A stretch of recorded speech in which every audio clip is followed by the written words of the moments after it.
Hello everyone. Welcome to another part of What If Deku Ran an Orphanage. If you enjoy the story, please like, subscribe, and share the video. It really helps me out. I did not write the story. The original writer is Kyodon. Please go support them. Now let us dive in. Izuka knew that some kids might be more problematic than others. He was ready to have to adjust to a problematic child. But 3? At once? Izuka sighed. Okay, I can do this. The faster those kids get out of there, the better. Let's go over everything again. Thankfully, after Izuku awoke from his sleep, if you call being knocked out for 3 hours sleep, he found that the O.P.C.C.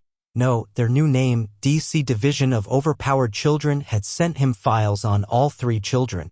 The first one was an 8-year-old girl named Fukinoko. Unsurprisingly from her name, her father was an abusive jerk who sported extremely outdated views. After years of abuse, Izuka didn't know what kind. The paper just said physical and mental abuse. The mother contacted DOC and Child Services, and the father was arrested and eventually was killed in prison. The mother gave up any and all rights to the girl, and thus she's been in one of DOC's facilities for a while.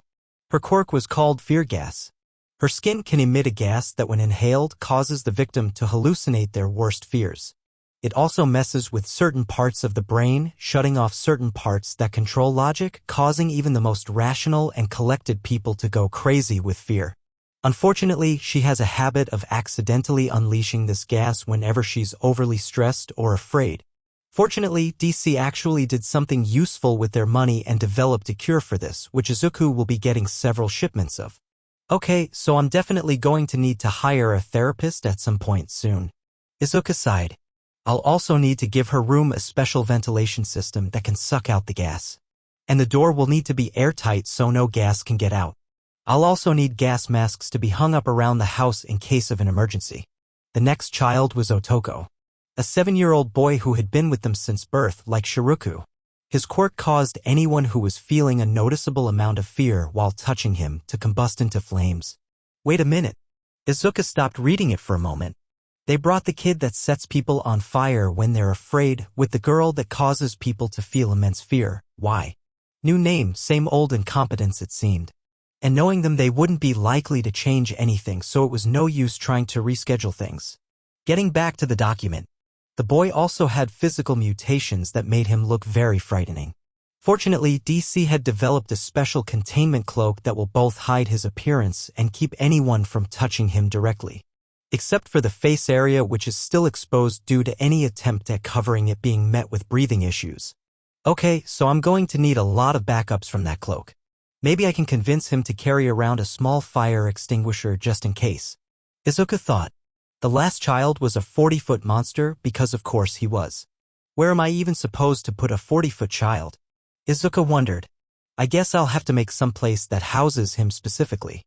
Getting all that set up is gonna be a pain. I might need to call more construction companies than just the Urarakas. Continuing with the file, the child's name was Kai and he was about 7. He apparently resembled a hydra but with only 3 heads. Despite having 3 heads, he tended to only talk out of one. And if a 40-foot and still getting bigger, 3-headed child wasn't enough, his blood was poisonous. While the poison, in small amounts, wasn't that dangerous, his large size ensured that if you got the poison on you, it wasn't gonna be in small amounts. Okay, so aside from having to build an entirely different building for him, I'm going to have the antidote for the poison in the medbay, and I'm most likely going to have to make his room out of extremely sturdy material. Izuka thought. I really do feel bad for him.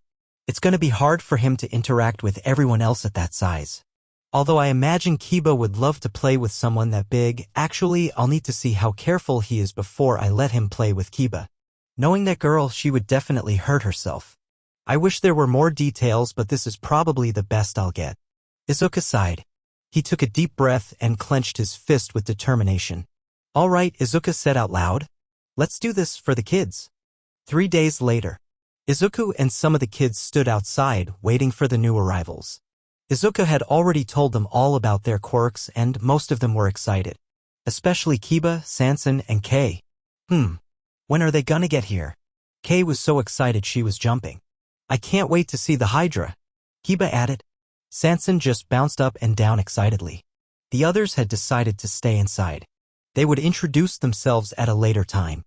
At first, Izuku wanted everyone to come out and introduce themselves, however after a bit of thinking he realized that idea may be a poor one.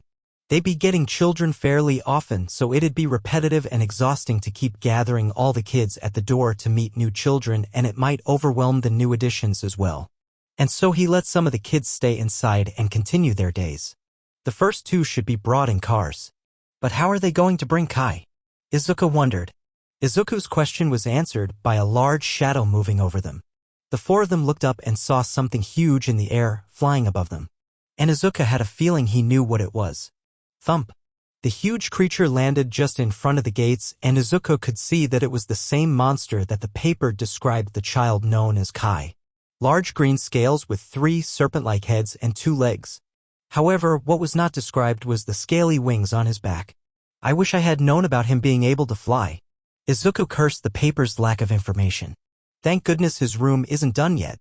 I may still have the opportunity to make some changes. The gate opened and in walked Kai, carrying DOC agents and presumably the other children on his back. Once the boy saw Izuku, he excitedly walked forward to him, carefully avoiding destroying or trampling anything on his way. Excuse me? Are you going to be my new father? The surprisingly polite Hydrolite boy asked with a booming voice that was too high-pitched to fit his body. If that's what you want. Izuku looked at the child who was looming over him with 3 heads. Yes, I would very much like that, please. Kai rapidly nodded. Kai, let us down, shouted a DOC agent. Oh, sorry. Kai apologized before lowering his heads.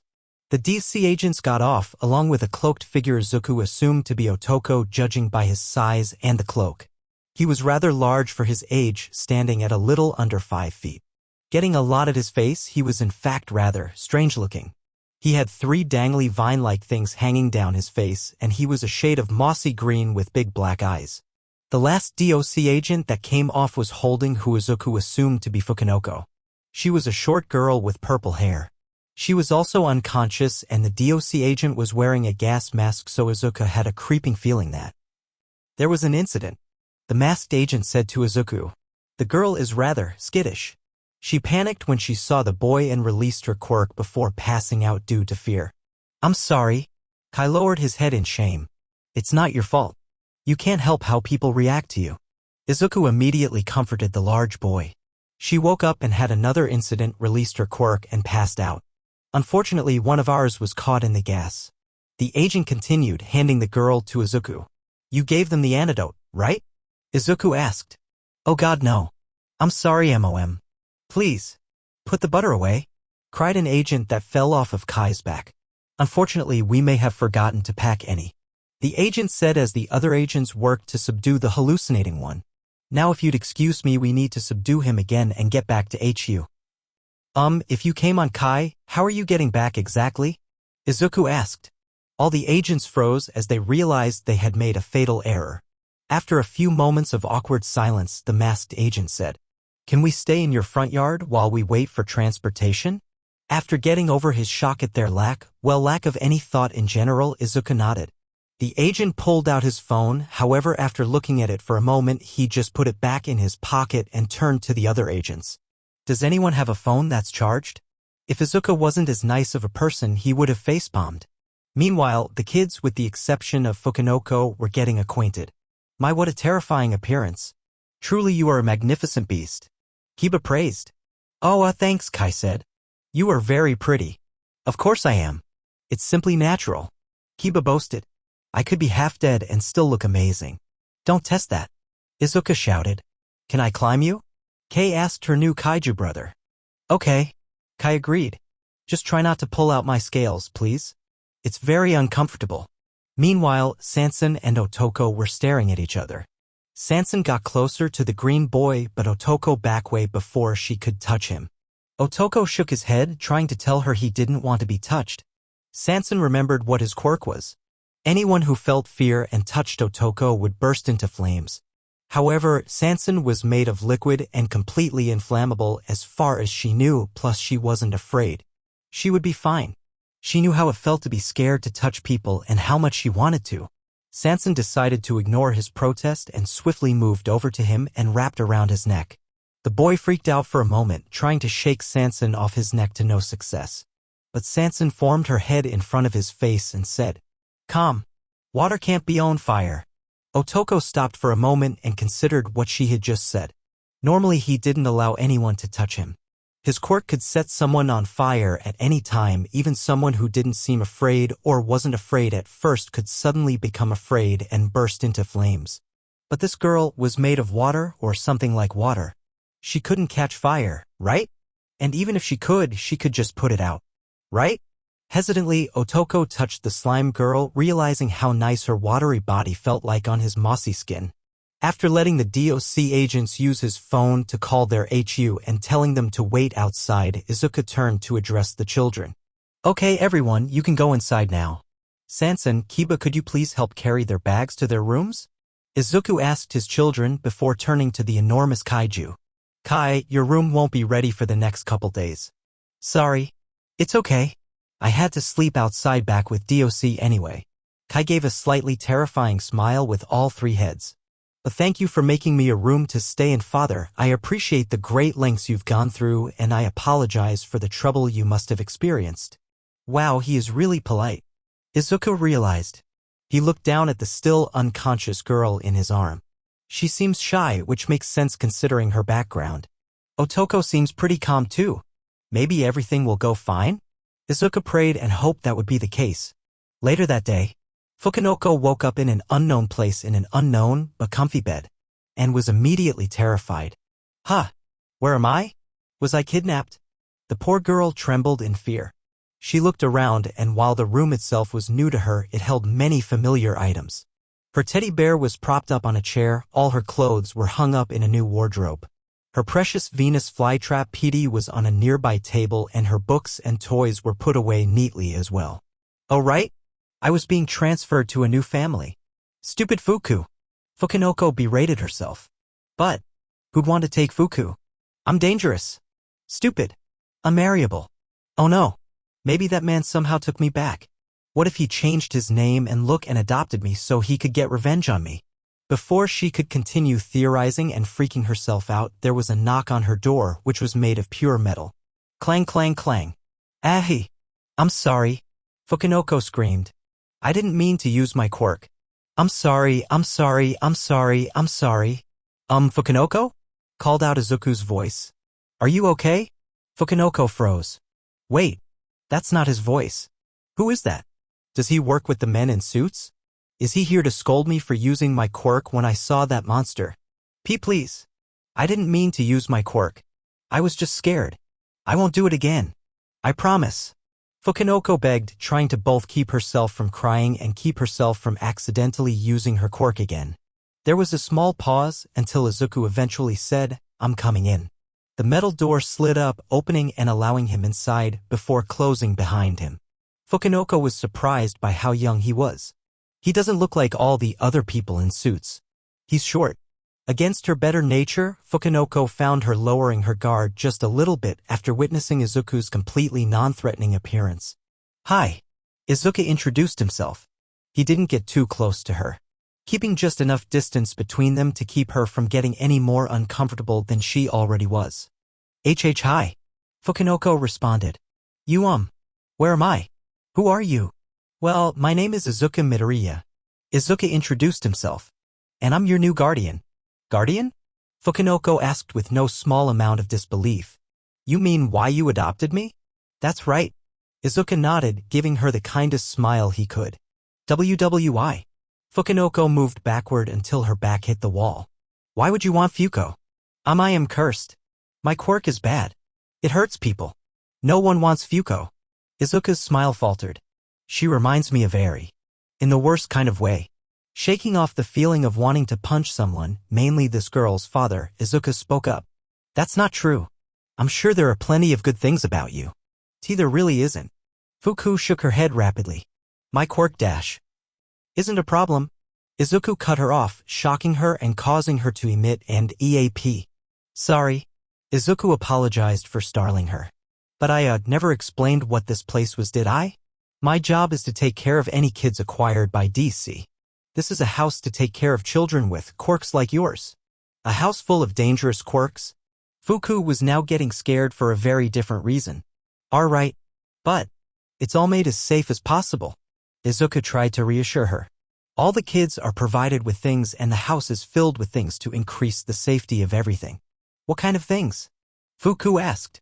Well, for example, this is made so that if you have an accident and your quirk acts up, then nothing bad will happen. The door is airtight so no gas can get out, and if that sensor detects any fear gas, then the door will automatically lock and the vents will suck out all of the gas in seconds. Izuku explained. What if someone is in here?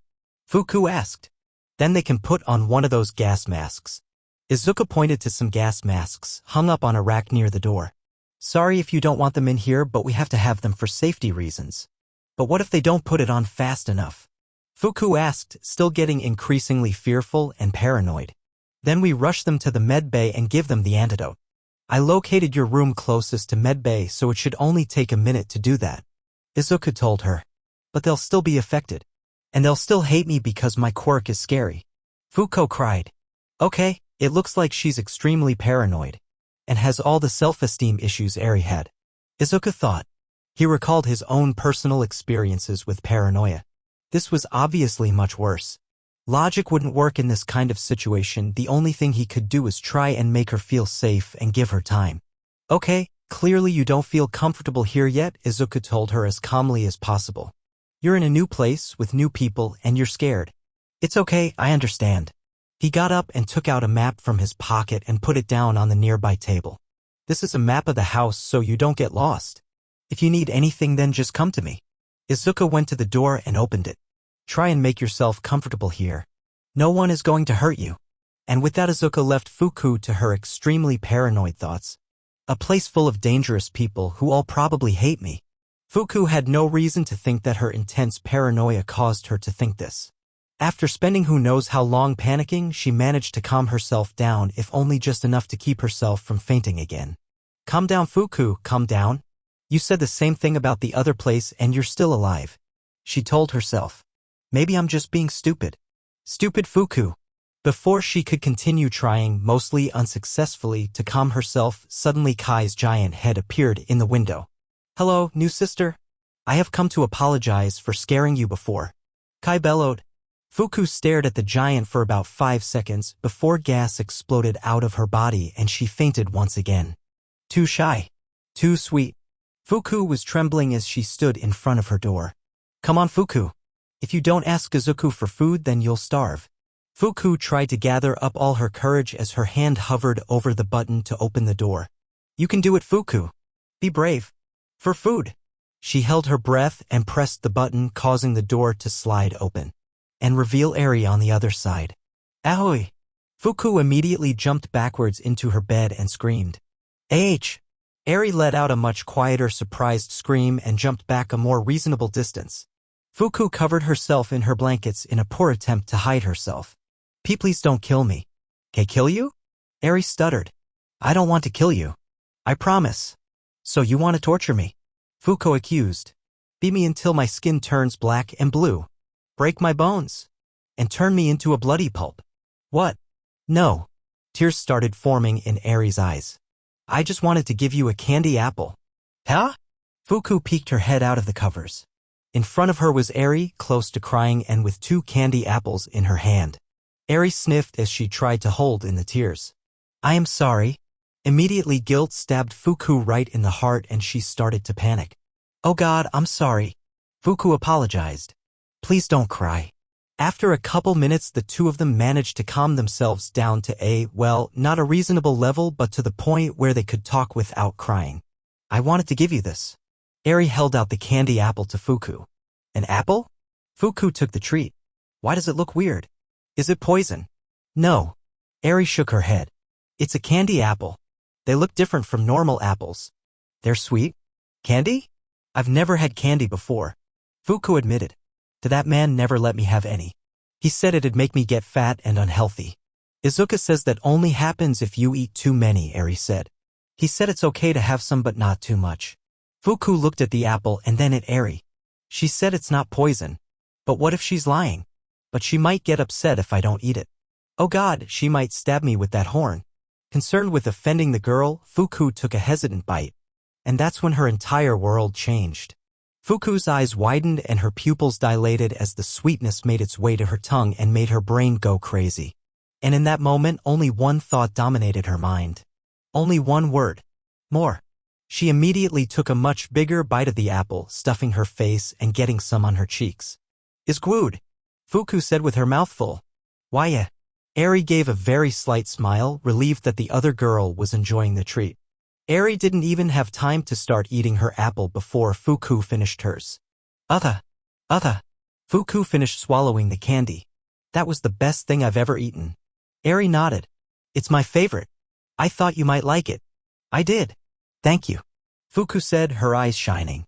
Thank you, sorry I never asked your name. You gave me candy and I never even asked you your name, I'm so sorry. It's okay. My name's Eri. Eri introduced herself. Thank you, Eri, Fuku told her. For a while, the two of them just stood or sat in Fuku's case in silence. However, Eri noticed that Fuku wasn't really looking at her, but rather at her candy apple. Eri brought the apple towards Fuku, offering it to her. F for me? Fuku asked, shocked by her generosity. Eri nodded, bringing the apple closer to her. But I can't. Fuku shook her hands in front of her to deny her offer. I already had one and I didn't. I can't take your apple from you. It's okay, Eri reassured her. I've had a lot ever since I met Izuku. But that was your first. I think it's more fair if I give you two. I mean, I guess that makes sense. Fuku was still unsure. But are you sure? Didn't you say that it was your favorite? Eri nodded. I love it, but I want you to smile more. Fuku felt something. Something deep inside her. She felt touched. And no one's ever said that to me before, Fuku whispered. She looked down at the apple and, very slowly, she took it from Eri's hand. Fuku took a single, small bite of the apple. And chewed it. After she swallowed it, she just sat there looking at it for a couple minutes, making Eri concerned. However, eventually Fuku broke the silence. Why did you bring this to me? She asked Eri, looking away from the girl with shame in their eyes. Why are you being so nice to me? Fuku doesn't deserve it. I'm stupid and ugly and my quirk it's terrible. It's more like a curse than a quirk. In that moment, Eri got a very bad flashback to when she first met Izuku. Back when she was just like Fuku. Eri climbed onto the bed, startling Fuku. What are you dash? Before Fuku could finish her sentence, she was suddenly wrapped in a hug from Eri. Huh. Don't ever say that, Eri whispered, holding Fuku tightly. You're not a monster. And your quirk is not cursed. Wah, but I dash. Fuku wasn't used to hugs. Wasn't used to the warmth that came from hugging. Wasn't used to the strange fluffy feeling that came from being given affection. So she started crying. And then Eri started crying. Did someone hurt you? Eri asked her. H hurt me? Fuku sniffled. Did your parents hate you too? Eri asked her. You were trapped in a place where everyone hated you? And a bad man hurt you over and over. Did he call you bad things too? Did he call your quirk a curse too? Fuku struggled out of Eri's grasp and looked at her fearfully. How did you know? Because Izuku said that you're like me, Eri said. I'll like you? Fuku said with a small amount of disbelief. Eri nodded. Before I met Izuku, I was in a bad place. Oh, a bad man kept me there and hurt me a lot. He called me mean things and said my quirk was a curse. That I was a cursed child who could only hurt people. That happened to me too. Fuku's eagerness lasted only a few seconds before she got gloomy from remembering her past. Why, you can talk about it. Eri urged her. I heard about you from Izuku and everyone said you were too scared to leave your room. I wanted to tell you that it was safe here. So if you want to talk you can.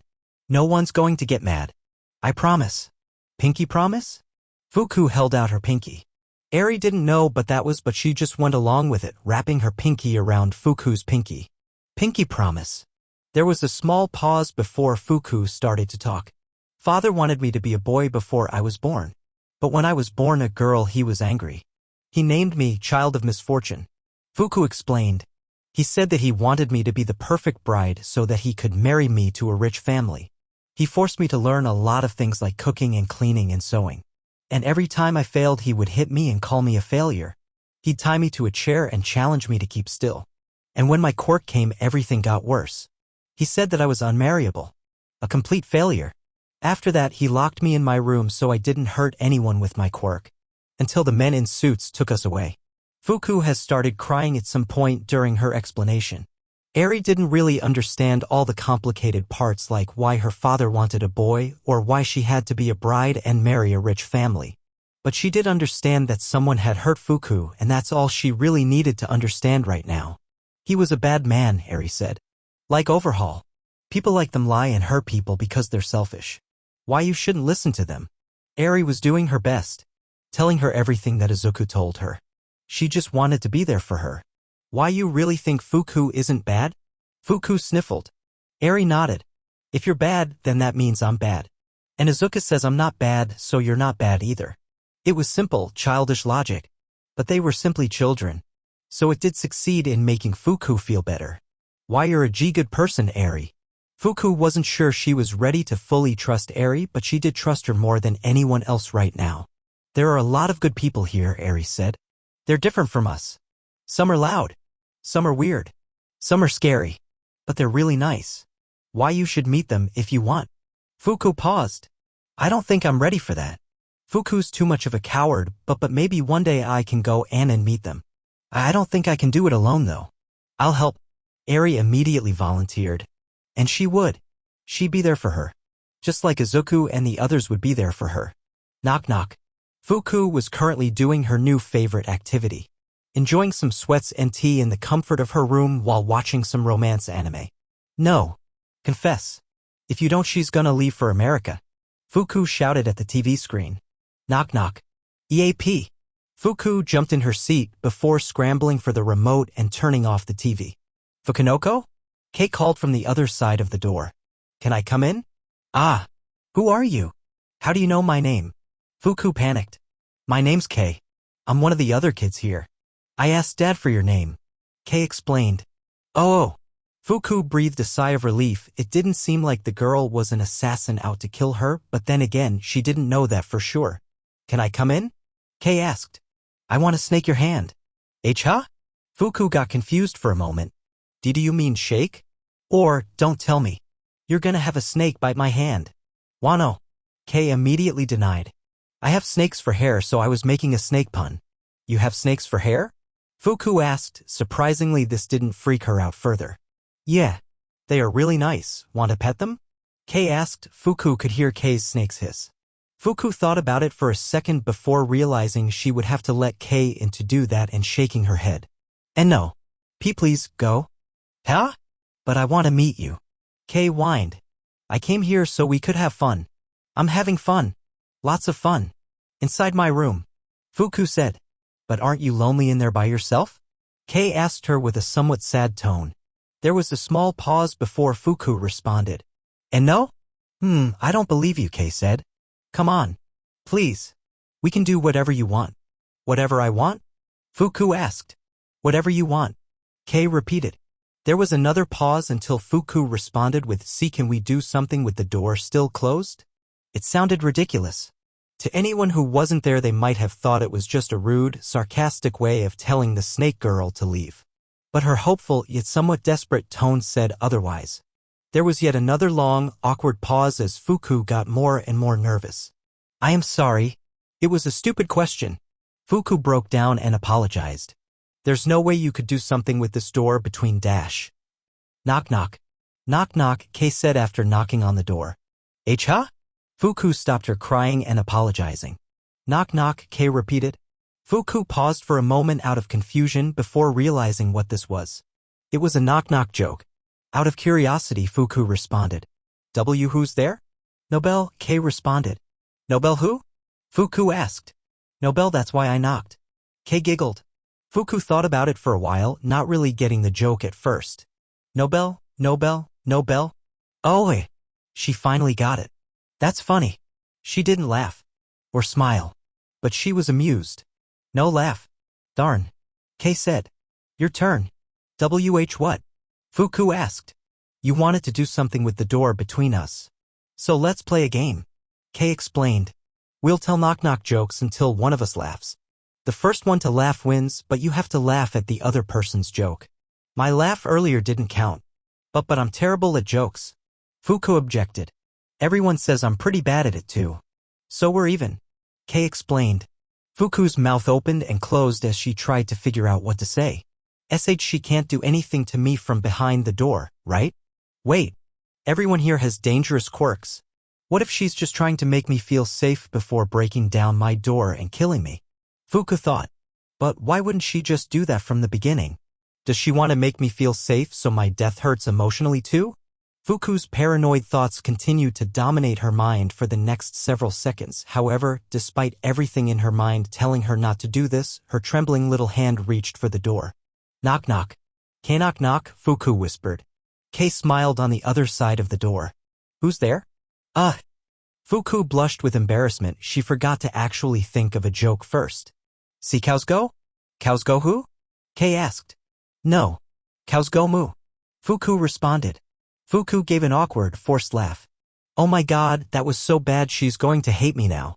There was yet another pause before Fuku eventually heard Kay snort. And then giggle. And then laugh. Kay started just laughing out loud. Ha ha ha ha. Darn it. That was so good. What? Fuku was confused. Did I just win? Yup, Kay said, still giggling at the pun. Want to play again? Fuku still hasn't gotten over the fact that she actually won something. I won? But I can't win. Fuku's no good. Fuku's the worst at everything. That's not true. Kay objected.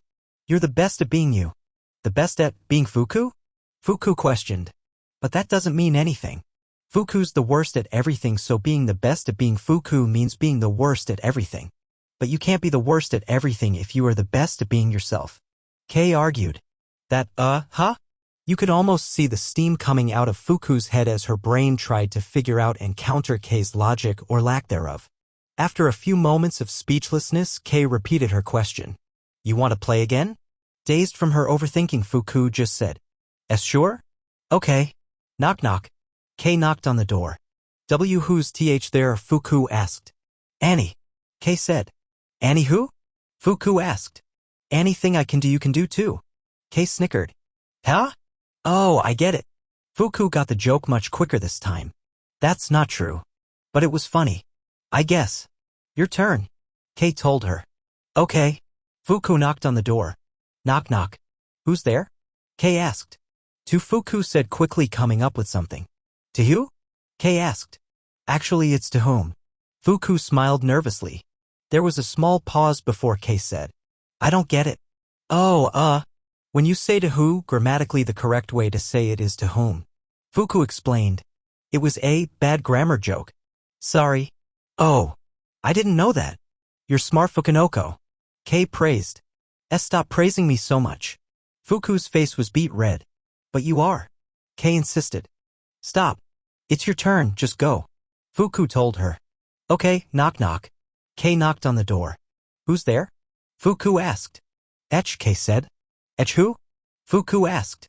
Bless you. Kay giggled. Once again it took Fuku a second for her to get it. But when she did, she actually smiled a little and giggled very slightly. Ah, you laughed. Kay pointed out. Huh? I did. Fuku just realized what happened and her eyes went wide. Oh, I did. Stupid Fuku. I didn't even try to hold it in. Hey, don't be sad. You won the first game, so we're tied. Kay said.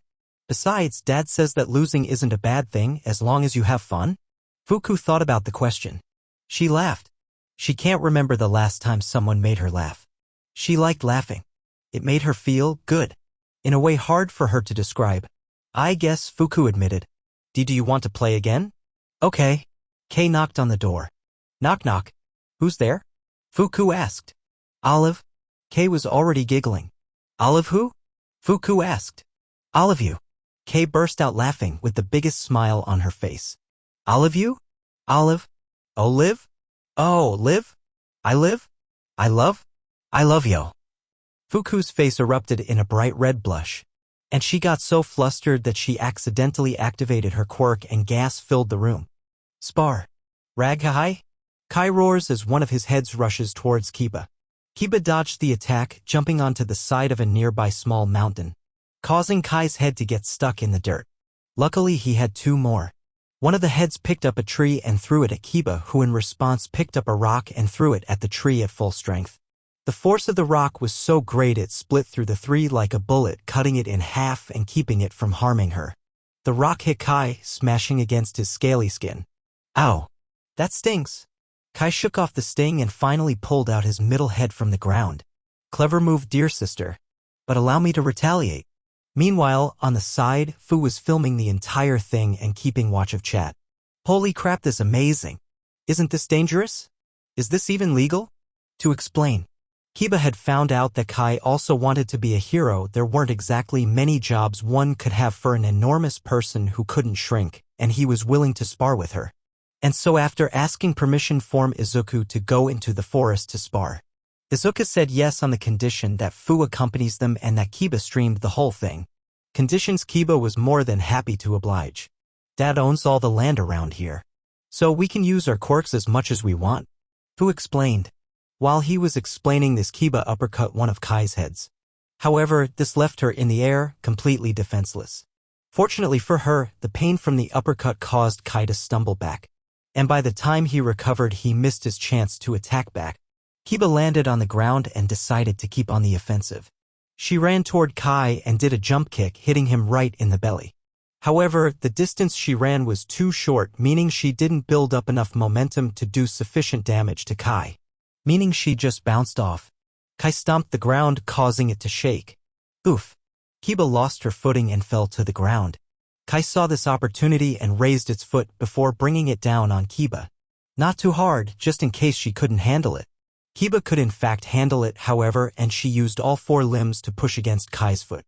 Kai increased the power of his stomp, but Kiba was at full strength and was able to handle it. The ground below her could not, however, and Kiba was forced underground, unable to repel Kai's foot due to his strength and size. Is the great Kiba done for? Impossible. Kiba is supreme. My dude, she's fighting a Hydra. I'm impressed she lasted this long. Rise, Kiba. Rise. I don't think rising is the key here, Fu said. Are you ready to give up, dear sister? It looks as if you've been bested, Kai said.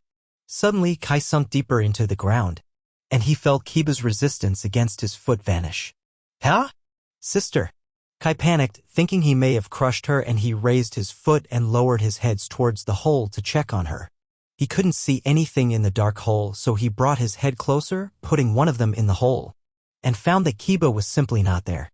Suddenly, Kiba burst out from the ground behind Kai. Surprise! Kiba jumped onto Kai's back and started climbing his back and punching him. There she is. Kiba used dig. Ah! Clever trick, ga. Sister. Kai praised. And right where my heads can't reach. However, Kai fell on his back, squishing Kiba between his back and the ground. Ah! Kiba cried in pain before quickly gritting her teeth and getting her head back into the fight. She let go of Kai and dug into the ground, digging through it quickly with her massive strength. Kai got up after realizing this and moved its three heads around it, giving it almost 360 vision. Kiba popped out of the ground, but this time Kai was ready and grabbed her in his mouth. Kiba used her strength and kept his jaw open while also punching the roof of his mouth. Ow! Ow! Ow! Kai cried out with his other heads. He thought quickly and took into the sky. After getting a few miles into the air, Kai stopped. Sister, do you think you can take a fall from this height? Can I? Ha! Kiba scoffed. With ease, brother. Very well. Kai raised the head Kiba was in before flinging it down and spitting out Kiba. Ah! Aye. Kiba underestimated how terrifying it would be to fall from so high up. Pom! Kiba hit the ground. Hard. Making a big cloud of dirt. Oh, crap. K Kiba? That looked bad. Fu. That's enough. Fu looked at the username of that last person. All Might Fan 2033. AKA Izuku. Kai landed and Fu blew a whistle he brought along. That's enough. Dad's calling it off. Fu announced. Kai nodded. Yes, brother. And no. Kiba cried from within the dust cloud. The dust started to clear, and Kiba was trying to stand up in a small crater. Scratches and bruises covered her body, her dress was messy and torn, albeit not as much as you'd think it'd be thanks to the spider silk. She was trying to stand up, but it was clear that impact had hurt. A lot. She could, after a few seconds of recovery, still fight. But Izuku, who had been watching Kiba's stream, still decided enough was enough. Kiba, know your limits. Wait, is that her dad? I think it is. Dad still says to call off the fight, Fu told her. TCH. Kiba grimaced. Fine. You did very well, sister. I've never been injured like this before. Kai praised her. Well, next time prepare for a beating that trumps this one thoroughly, Kiba swore. Kiba is such a sore loser. She's an adorable loser. Kiba did not lose. She simply failed to win. Fu actually cracked up a little bit on that last one.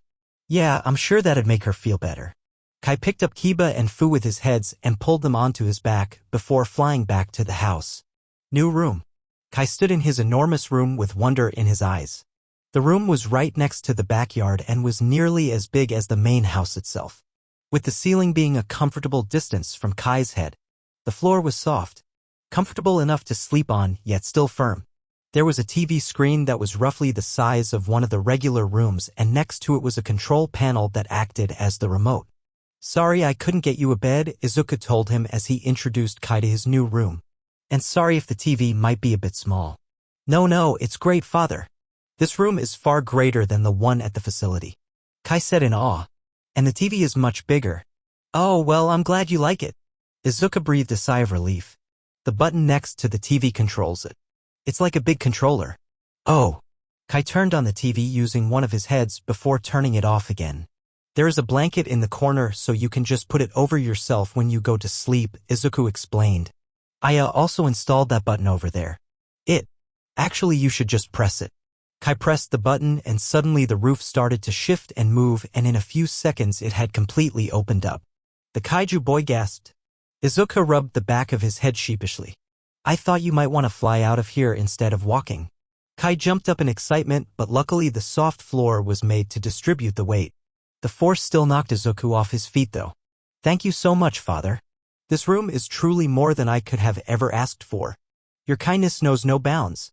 Kai praised. Izuku blushed. I'm glad you like it. Son. Kai seemed extremely happy, and after getting over his embarrassment, Izuku smiled along with him. Glad I got all those construction companies together. Even if the paperwork was nightmarish. Izuku would gladly go through all that trouble again. His kids deserved it. New faces. Otoko liked this place. The greenhouse to be specific. Back at his time with DOC, he was forced to spend all his time in his room. No sun, no wind, no outside. Here in the greenhouse, the sun shined down nicely upon his mossy skin, and the wind from the window brushed comfortably against his face. Also, the company. Now there were, of course, his plants. Right now he was trying to grow a sakura tree. It was still just a small sapling at the moment, but he hoped it would grow to be much bigger and much prettier. But then of course there was his more human company. The three girls were Kyoku, Eri, and Kei if he recalled correctly, and they were strange to him. Eri seemed the most normal. She feared him and she kept her distance. He was used to that. His form was frightening, he understood that. It saddened him, but he understood. At the very least she didn't seem too fearful of him. Nor did she seem disgusted by his very presence. So that was a plus. Kyoka did not seem to mind him at all. Not like she was ignoring him, more like him being there didn't bother her. Which was normal to most people, but to Otoko it was a welcome surprise. And Kei was the strangest. What's this? Kei said, inspecting his tree, getting close to Otoko, not too close, but closer than anyone normally got. Kei was completely and totally unafraid of his appearance. Which, to be fair, shouldn't have surprised Otoko much given her own appearance. After realizing he didn't like to be touched, Kei didn't attempt to touch him directly, but her eagerness and willingness to be so close to him was something he was unused to. Otoko looked at Kei, he didn't bother signing. Unfortunately, Izuku was the only one who knew sign language, meaning that no one else in this house would understand him. Oh, right, you can't talk, Kei said. Sorry. They were all they consider it for what it's worth. Much better than with DC. Warm sun, cool winds, nice people. Who could ask for more? Swimming lessons. Otoko stood at the edge of the pool looking at it hesitantly. Sanson had been encouraging him to go swimming with her, and after talking to Izuku and making sure no one else would be coming here for a while, Otoko agreed. He felt exposed without his cloak. He'd had it on most of the time, only taking it off during showers. Now he only had on some swim trunks and a floa tie. Speaking of showers, those were really his only experiences with water besides drinking it. He'd never been to a pool before because DC never really let him out of his room before, let alone let him go to a pool. He liked them. The feeling of water against his mossy skin felt nice. So by that logic, this should also feel nice. Of course, there was still the issue of him not being able to swim that also made him nervous. But that was what Izuku and Sanson were for. Okay, the first thing you need to worry about is not to panic, Izuku told him. People naturally float, so just don't flail around wildly. Otoko signed to Izuku. That's not telling me how to swim, that's just telling me how not to swim. Yeah, that's true, Izuku said. One explanation later. After a short explanation, Otoko was ready to jump in. Sanson was already in the pool waiting for him. It was very weird to see blue slime moving through a pool. Not swimming, just moving. Like she was part of the water. Otoko took a deep breath and jumped in. Splash! And he immediately started sinking. Don't panic. Don't panic. Don't panic. Don't panic. Otoko did his best to follow Izuku's instructions while he waited to start floating. 5 seconds. Not floating. 10 seconds, still not floating. 20 seconds, not floating and running out of breath. Okay. Time to panic. Otoko started moving his arms rapidly, trying and failing to push himself upwards. Fortunately, he didn't have to struggle for very long. Sanson grabbed his waist and quickly pulled him to the surface, finally allowing Otoko to breathe. Oh my god, Otoko, I'm so sorry. Izuku apologized frantically. You must weigh significantly more than I thought. Sanson placed Otoko on the pool side and looked over him to make sure he wasn't still drowning. We're gonna have to get you something better than floaties. Izuku started muttering about what he could use. I'm gonna go look for some better options, I'll send someone to get you a towel, just wait here. Izuku ran back towards the house, leaving Otoko and Sanson by themselves. Otoko was disappointed. Despite his hesitation, he had been looking forward to swimming. And now he would have to wait. Because of his stupid body. Once again ruining something for him. Noticing her brother's despair and pouted as well as a slime could pout. Trying to think about ways to solve this situation as soon as possible. Then she got an idea. She wrapped herself around Otoko's body, taking the boy off guard before opening herself up and taking in air and inflating herself. Soon Sanson had turned herself into a big, blue floatie. Go! Sanson told him. Otoko gave her an astonished look, trying to non-verbally communicate the words, "Are you sure?" Sanson either didn't get the message or didn't care because she thought he was taking too long and used her slimy body to launch him into the pool. Splash! For a second, Otoko was worried as he felt himself become fully submerged once again, the cool pool water engulfing him from head to toe. However, seconds later his pat and pending sister slime floatie worked her magic and he floated to the top. He gave a sigh of relief, and now that he didn't have to worry about drowning, he could enjoy the water. It was cool and nice to touch. He felt like he couldn't accidentally set anyone on fire here. It was official. He quite liked the pool. Full cowling. Ahdi. Achiko groaned, relaxing on the couch in Izuku's office while eating some mochi. Izuku smiled. Normally his smiles around Achiko were awkward and nervous. But this one a little less so. I'm glad you're able to relax. I'm sure hero training must be tough. It is. Achiko groaned. Mr. Aizawa is nice, but it also seems like he's on the verge of expelling someone at any moment. It's like there's a bomb that could go off any moment whenever we're in class. It's so stressful. With class being as stressful as it was, Achiko started coming over to Izuku's more often. For some free relaxation and free food. Did she feel bad about what could be perceived as taking advantage of their friendship? Yes. Did it feel better to feel like a rich person whenever she came here? Absolutely. And Izuku was more than happy to have her. Yeah, that sounds bad. Izuku knew the feeling. Back when he went to school, anytime he went even a little out of line, bad things happened. He was always on thin ice. Him and him alone. And also, All Might is a terrible teacher. Achiko complained, taking a big scoop of her mochi to cool her off. He has to teach using a handbook and a script. And he's taught me nothing about how to use one for all. Well, to be fair, he didn't have to deal with the arm breaking. He could just use it right away. Izuku explained. Which is just so unfair. Achiko took another scoop. And it doesn't make any sense. Why could he use it without any problems and I break my arms? Well, I have a few ideas. Izuku took out a notebook. Firstly, it could be that the quirk is incompatible with your body. Many people are born with quirks that are completely incompatible with their bodies and have adverse effects far worse than the typical effects of overusing or misusing a quirk. And those are quirks they're born with. So there's an even bigger chance that one for all is incompatible with my body. Achiko leaned her head back on the sofa as she took in that possibility. It's also possible that one for all simply stocked up too much power. Izuku theorized. One for all increases in power with each user. But it's possible that one for all has gained more power than the human body could actually handle. Those both make sense, Achiko said. But either way, that just means I can't use it. That may not be the case, Izuku said, causing her to perk up. One, it's possible that one for all may adapt to your body, or vice versa, the more you use it. But every time you use it breaks whatever part one use it on, Achiko pointed out. Well, that's where the next part comes in. Izuku continued. I got an idea while I was training Kiba. How have you been using one for all? Well, Achiko blushed as she remembered All Might's explanation, deciding to phrase it a different way. I just turn it on, and whatever limb I use it one gets powered up and explodes with power. Literally. I see. There might be two issues there. Izuku noted. Firstly, you can only use it at 100% so far. Your body obviously can't handle that, so what if you use it at a lesser percentage? All Might mentioned that. But he didn't tell me how to do it. Achiko said. He said something about an egg in the microwave. Izuku got confused for a moment before eventually getting it. Oh, I see. When you put an egg in the microwave, the energy pulls up inside of it. If too much energy pulls up, it explodes. Oh, now that makes sense, Achiko said. What you need to do is start spreading the energy out through your body at a lower level of power, Izuku explained. The more spread out the energy is, it should be easier to control it. Achiko thought about it for a moment before suddenly sitting up. That might work. You can test it if you want. I don't think anyone is in the training room right now. Izuku said, looking at the cameras.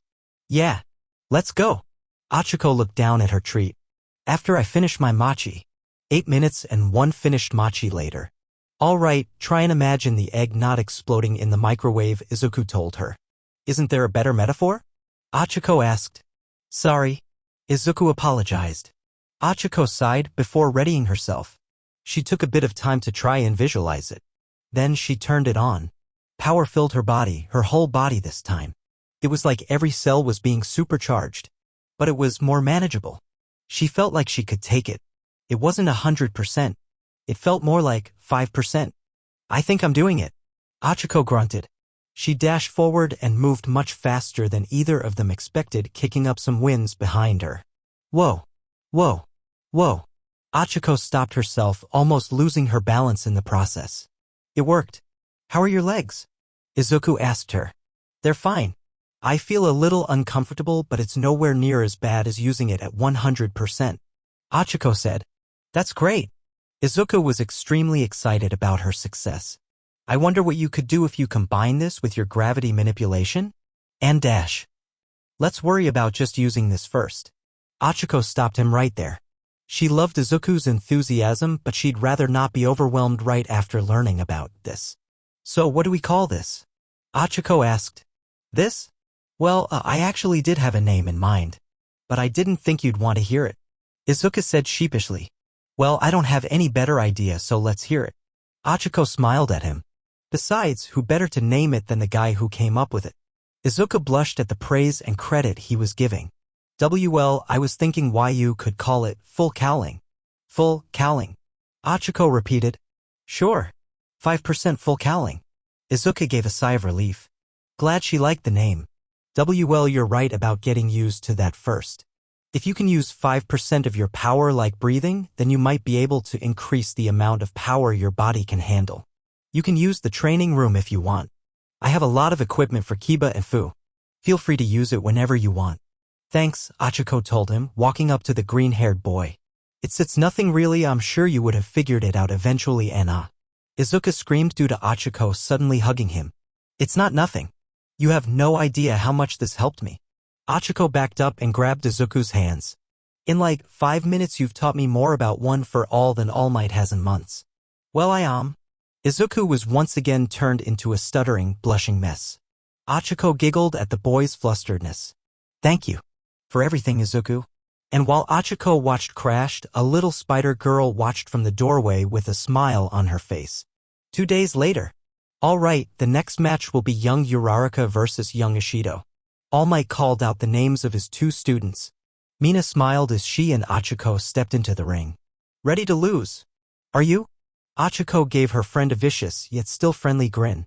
The two girls took to opposite sides of the ring. Go! All Might called. Achiko ran towards Mina as the pink girl came up with a plan. If she grabs me, then I'll be wrung out in no time. I have to use my acid to keep the distance. When she gets close, Mina's thinking was suddenly interrupted by a sudden shout. 5% full cowling. Achiko shouted as power filled her veins. Wash! Before Mina could react, Achiko was already in front of her. Wah! Mina panicked and sprayed out acid in front of her. Achiko made a sharp dodge and moved to Mina's side. She grabbed Mina's arm, activating her other quirk and making her weightless. Saturn! Achiko spun Mina around at speeds that almost made both of them puke. Throw! Ahi! Mina screamed as Achiko threw her at high speeds right out of the ring. Ga! Mina crashed right into a wall outside of the ring. Ring out! Uraraka wins. All Might called the fight. Release. Achiko deactivated both her quirks. Mina promptly fell to the floor, right on her butt. Ow. Sorry. Achiko apologized to her pink friend. What did you see that? Kaminari called out. I didn't know Uraraka could move that fast. Siro said. Achiko, what was that? Toru asked her friend. Yes, young Uraraka, I must say I am curious as to what that was. All Might said. It's my other quirk. Just a lot less powerful and a lot less bone-breaky. Achiko explained. Izuka helped me come up with it a couple days ago. We call it full cowling. Bakugo froze. Did she just say what she thought she said? Young Midoriya? All Might asked. Well, I'll have to give him my thanks next time I see him. Wait, All Might, you know Midoriya too? Azui asked. Yes, we've met a few times. All Might explained. Wait one fucking second. Bakugo suddenly shouted. How do all of you assholes know Deku? Deku? Achiko asked. You mean Izuku? Yeah. That fucking nerd. Bakugo clarified. Oh well, we met at Nan, Achiko told him. Nan? Even when confused, Bakugo sounded angry. Yeah, none of your business. Achiko suddenly snapped. Oh shit, Siro whispered. Bakugo's hands exploded with rage, and he looked ready to charge in there and fight Achiko himself. Now young Bakugo. All Might reigned in the boy. People meet other people outside purely by happenstance. I'm sure that is what happened here. I met young Midoriya when he entered witness protection after providing crucial evidence and testimony to help take down the Yakuza once and for all. Bakugo froze once again, not believing his ears. Eh? All Might turned to the students. While I'm talking about that, now would be a good time to explain another important part of a hero's job. Witness protection. You see, sometimes villains slip up and give themselves away in front of civilians. These civilians either see something incriminating or find evidence that could be used to put away those villains for good. However, sometimes those villains have power and influence extending to outside just themselves. And as such, they would want to silence these people. As a hero, it's your job to watch these people until the danger has passed. This was the case for young Izuku Midoriya. For years we had been struggling to prove Yakuza's illegal actions. But young Midoriya managed to not only save a young girl from their clutches, but also gain video evidence of their wrongdoings that allowed us to storm their hideout and finally put that old evil down for good. Neat, so Achiko's boyfriend took down the Yakuza. Nice catch, girl. Mina teased her friend. Yaha. Achiko's face turned red. He's not my boyfriend, Mina. We're just good friends. Very good friends. Sir. Mina gave her the biggest shit-eating grin she'd ever seen. Bakugo had been frozen, deep in thought. What the hell has Deku been up to? His palms exploded, shaking him out of his thoughts. He'd ask him when he saw him. Hey, roundface. Where the hell is Deku hiding? Bakugo barked. I'd say to look up your ass, but your head's up there 24/7, so that's probably the first place you looked, Achiko told him sarcastically. She didn't normally make comments like this, but given who she was talking to, she'd make an exception. All right, that's it. All Might. Let me be her. Bakugo shouted, getting into a battle-ready stance. Please do. Achiko activated full cowling. All Might sighed. Looks like he'd have to keep these two off each other's throats, again. Young hero versus younger heroes. Izuku nervously watched Kiba's stream, watching the chaos that was erupting outside. He was more than happy to help Achiko improve and let her train, but this was outside. Achiko dodged one of Sanson's slime tendrils using full cowling before immediately having to dodge another one. Kiba was right, Sanson is a nightmare to fight. Achiko thought as the slime girl was quickly backing her up into a cliffside. The girl was in her half-acid state, meaning she was especially deadly. Not to mention she couldn't exactly hit her either. She dodged some more of Sanson's tentacles. She found her back to the wall with Sanson's large figure towing over her. "Allow me to assist you, sister." Kai stomped towards Achiko. The vibrations of his footsteps went through the ground, shaking it like a mini-earthquake. The vibrations picked up through the ground and went right through Sanson. Suddenly she found it harder to control her liquid body. "This is my chance." Achiko touched herself with her finger pads, making herself weightless. Astro leap. Achiko jumped up into the air, going higher and higher until she reached the top of the cliff. Release. Achiko stopped the effects of her quirk and landed on the edge of the cliff. This, however, brought her face to faces with Kai. "Roar," Kai said rather than actually roaring. All three of his heads went right at Achiko. As you can imagine, it was completely terrifying to have three enormous Hydra heads coming right at you with their teeth bared. So Achiko did what any sane person would do, ran back as fast as she could. In fact, she ran back a bit faster than she should have. Ah! Achiko felt a pain in her legs after just getting out of range of Kai's head. "I panicked. I used too much power." Achiko grimaced. Then suddenly the ground under her started shaking. Achiko jumped up just as the ground exploded and Kiba revealed herself. "Surprise!" Kiba shouted, "and I have one more." Kiba threw something at Achiko. Looked like a roughed-up human corpse. Oh, it was Fu. After dragging him roughly through the ground, he must have lost a considerable amount of flesh and skin. Fu landed right on Achiko while she was still in midair and bit into her arm. "Ah!" Achiko shouted out in pain as she looked at the regenerating corpse boy who was leaking blood like crazy. "This is as gross as it is painful." Achiko needed to get this kid off her. ASAP. One positive about fighting Fu though, she never needed to worry about hurting him. "Sorry, Fu. I know you can't feel this, but I still feel really bad." Achiko apologized for what she was about to do. Achiko punched Fu in the face, breaking his jaw as well as several other things. The two of them fell to the floor, Achiko landing on her feet while Fu fell on his back, making a pile of blood. "I don't know what's gonna make me vomit worse, my quirk or his." Achiko grimaced at the boy. This unfortunately left her wide open for Kiba to tackle her off the cliff. Achiko saw the ground coming up quickly and turned herself around midair, facing Kiba towards the ground. Crash. "Ow." Achiko groaned. Fortunately for her, Kiba broke her fall. Unfortunately for her, it did very little damage and Kiba recovered much quicker than her. Kiba pushed Achiko, causing her to go flying once again. Achiko groaned. "At least I'm getting some nausea training." When Achiko fell close to the ground, she used her quirk on herself, causing her to float before immediately canceling it, letting her land safely. Well, maybe not safely, because she was now surrounded by all of the children except Fu and she was about to throw up. Wah! Never mind, she was throwing up. Sanson was about to charge at her, but Kiba put up her hand to stop her. "Wait," Kiba told her. "We have to wait for Fu. We can't dramatically surround her unless all of us are here. Fu, get down here." There was a pause for about half a second before there was a sudden splat. Fu had jumped off the cliff and splattered on the ground. "Great, now we wait for him to regenerate," Kiba ordered. To Achiko's surprise and relief, they all obeyed this order, although Sanson seemed annoyed by it. "No other choice. I have to do it now." Achiko wiped her mouth and got on her feet.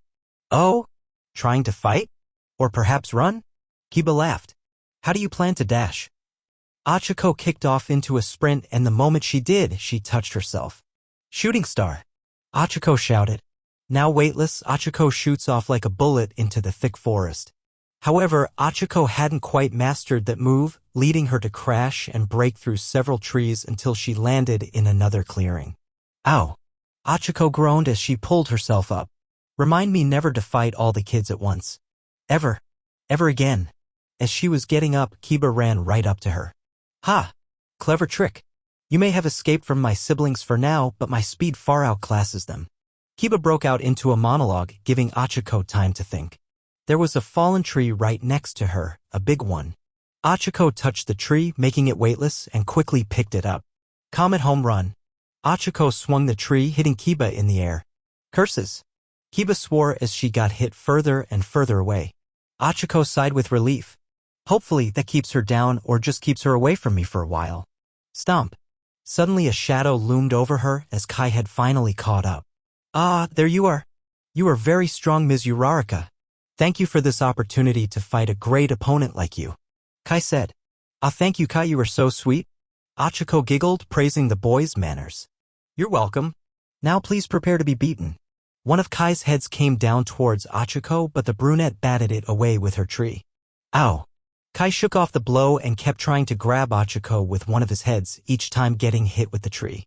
Seeing how this wasn't working, Kai decided to try something else. He stomped the ground as hard as he could, causing the ground around them to break apart. With her footing breaking from under her, Achiko tripped and fell on her butt, also dropping her tree. Aha!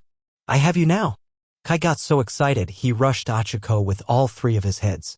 Achiko, thinking quickly, used her quirk on the chunks of the broken ground beneath her, and when Kai came close enough, she threw it in his faces.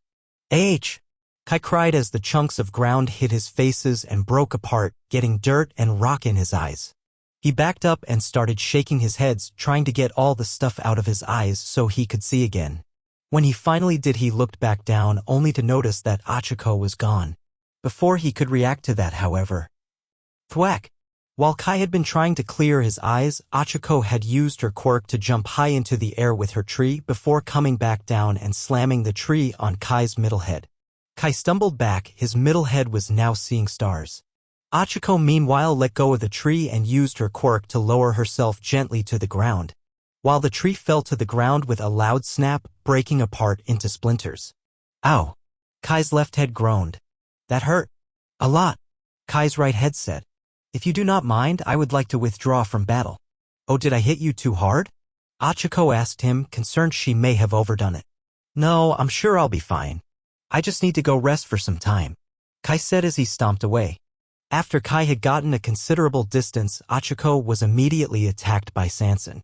The slime girl launched a surprise attack from the trees, grabbing Achiko with her giant slimy hand and hitting her against a tree.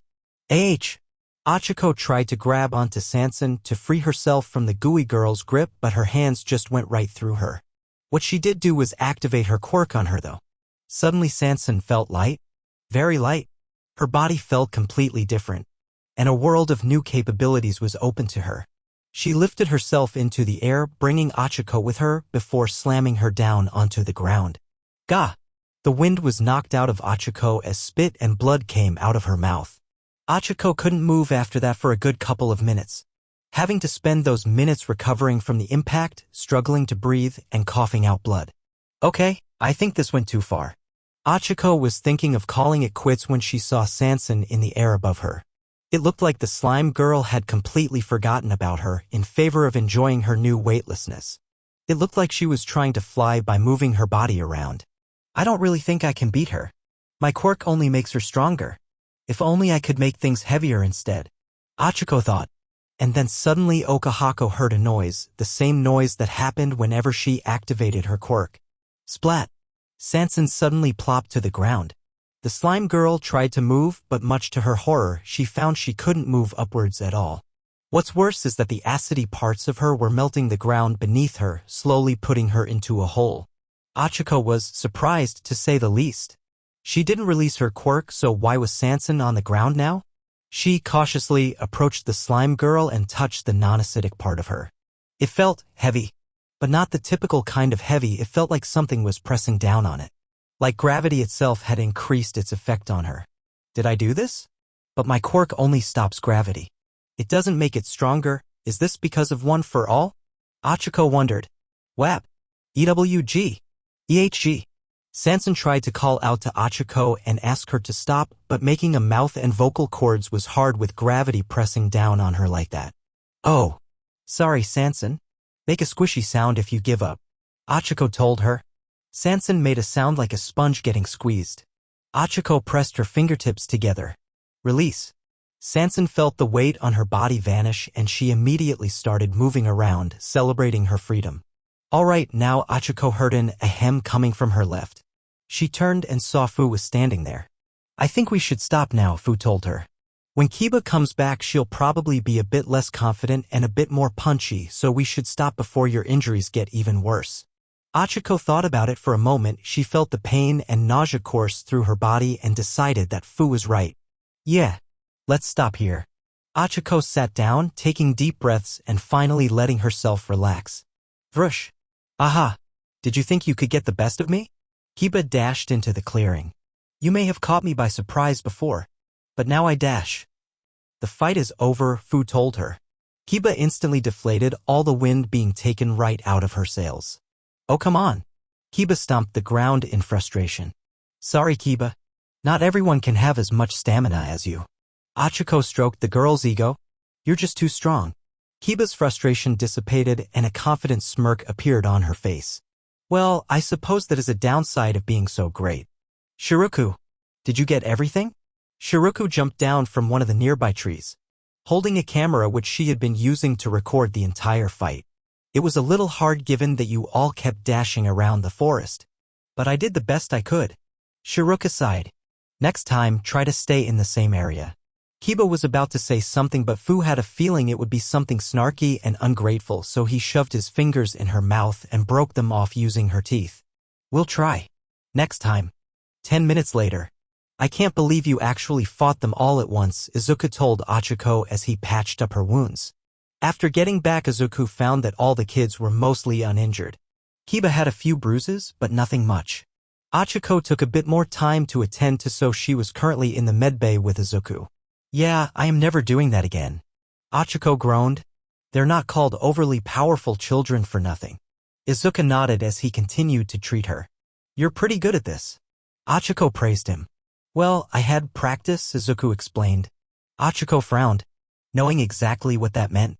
Before the mood could get awkward, Achiko decided it was the time to bring up the strange occurrence that happened during the fight. Well, something interesting happened when I was fighting Sansan, Achiko mentioned. I think I increased the gravity on her. Izuku paused. But doesn't your quirk only let you make things weightless? That's what I thought. But I definitely increased gravity. Achiko was sure of it. Do you think One for All might have done that? Izuku brought his hand to his chin and thought about it. It's possible that One for All doesn't only boost your physical capabilities, but also your quirk's overall power. But you can't make things extra weightless. So perhaps instead it altered the limitations of your quirk? Izuku went into a muttering storm as he absent-mindedly bandaged Achiko. Well, looks like that will keep his mind busy for a while. Achiko smiled at Izuku's antics. I wonder how many secrets are in One for All. It's kind of exciting. And terrifying. All Might's not gonna be any help, so I guess it's up to me and Izuku to figure it out. This is a bit much, Aizawa commented.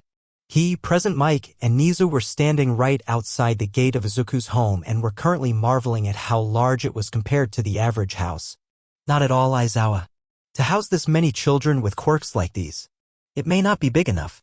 Nisa half-joked.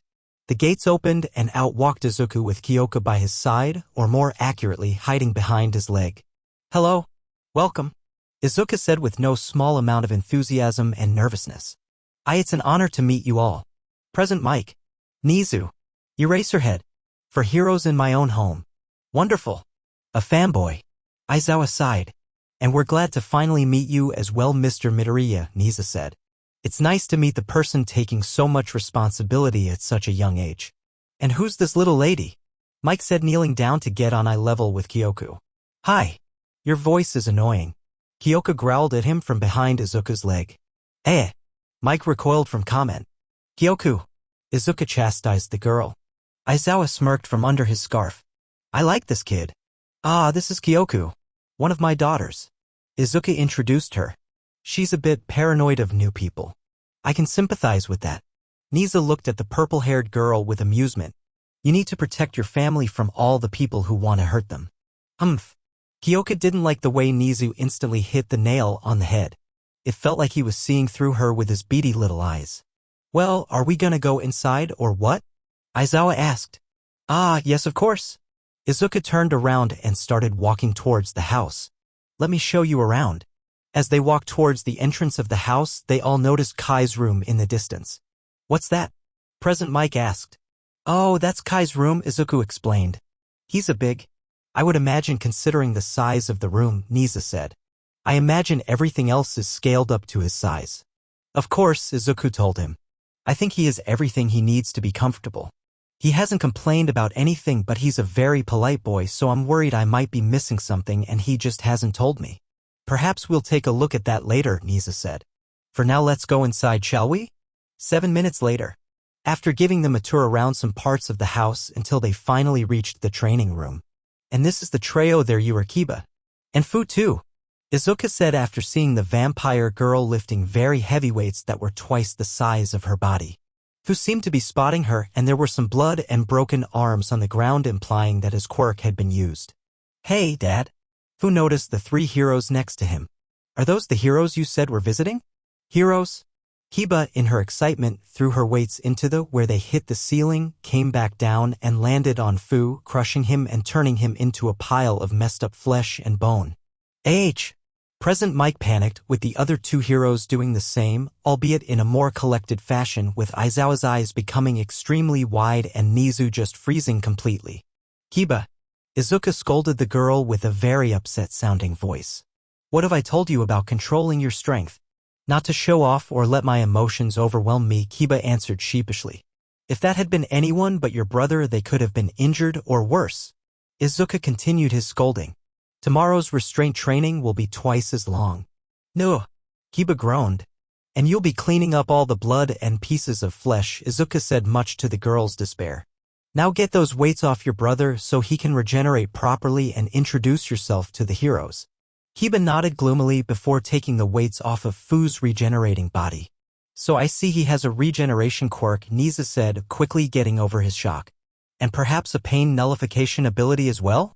Yes, his quirk practically makes immortal so long as he regularly eats meat, Izuku explained. Although because of this the kids tend to get pretty careless with their powers when it comes to him. So I guess we won't be seeing any carpet, Aizawa stated. Why? Izuku laughed nervously. After Fu regenerated, he and Kiba ran to Izuku's side to greet the heroes. Greetings, Kiba noticed Aizawa. That's a hero? Kiba. Izuku scolded. Ahata. Yes, despite appearances, Eraserhead is in fact a pro hero. Nisa said, laughing at Kiba's reaction. He may look like a hobo, but he's more than capable of beating up the bad guy. Present Mike said, also laughing. Ahem. These are Kiba and Fu. You already know what Fu's quirk is.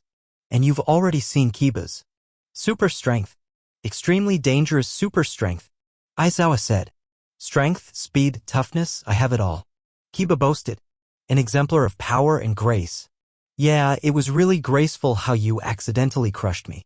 Fu rolled his eyes. An exemplar of power and grace most of the time, Kiba added. Kids, these are the heroes Eraserhead and Present Mike. They're also teachers at UA. Izuku explained. And the one in the middle is the principal of U.A, the pro hero Nizu. Oh? Well, then I look forward to entering your school and then quickly surpassing you. Kiba stated cockily. Aizawa was about to say something, but Nizu raised his paw to silence him. No need to crush a child spirit yet. Wait until she's under our care for that. We look forward to having you, Ms. Kiba, Nizu told her politely but with an unnerving smile on his face. Nizu expected to find some interesting future students here. Are you planning to become a hero as well, Mr. Fu? Nizu asked the young boy. Yeah, I'm not too strong, but if any villain tries to kill me then they're gonna be there for a while, Fu said half sarcastically. Beating your enemy out through endurance is a decent strategy if that's what your quirk is geared towards, Aizawa told him. And if you can manage it without putting your life at risk. Fu nodded before looking at Aizawa. I know the other two's quirks, but what's yours? That's Dash. Aizawa was about to tell him that he didn't want it well known when Present Mike interrupted. Old Eraserhead here can erase people's quirks. All he has to do is activate his quirk and keep his eyes open, and you can't use your quirk. Aizawa glared at Mike, who completely ignored him. Interesting. Fu pulled out a notebook and started writing things down. Oh, and what's this? Nisa asked Fu. This? Fu stopped writing and held up his notebook. It's my notes. I like to write about interesting things. Mostly quirks. Fascinating, may I look? Nisa asked, receiving a nod from the zombie boy. Nisa took the notebook and started flipping through it, speed reading through the various blurbs and paragraphs. These are rather good for someone his age. He's clearly smarter and more perceptive than normal children, seemingly to contrast the girl's lack of intelligence. If this talent was nurtured, I could see his analytic abilities coming in very handy. Nizu deduced. These are very good notes. Keep this up and it could be very useful for your future career. Nizu told him while handing him back the notebook. Thanks. Dad did this before I did, but I thought it was neat, so I started doing it too. Fu explained. Oh? You had notebooks similar to these? Nizu asked Izuku. Why yeah. I mostly stopped writing in them after, well, I just didn't see a use for them anymore. Izuku stuttered. Yeah, but Caretaker's notes were much better than his, Kiba said. No offense, brother. Oh no, the older, more experienced person's notes were better than mine. I'm shocked and embarrassed. Fu said sarcastically, causing present Mike to laugh. Well, we should continue our tour. We shouldn't bother Ms. Kiba any further, not when she has so much work to do, Nizu said, looking at the bloody mess behind them. Ugh, hi. Kiba groaned. The Queen of Eternal Darkness should not have to do such menial labor. The Queen of Eternal Darkness should take responsibility for her mistakes and try to improve on them, Izuku told her. He's surprisingly mature, especially considering his age and background. Aizawa thought. Still, I can see him being too soft on these kids. Overall, not the worst thing, especially considering most of these kids passed, but it could be an issue in the future. With that in mind, Izuku, Kyoku, and the UA staff moved on, leaving Kiba and Fu with the mess. Kiba turned to her brother. So shall we begin cleaning up this mess? We? Fu raised an eyebrow. Izuku only said you had to clean it up. Kiba gasped.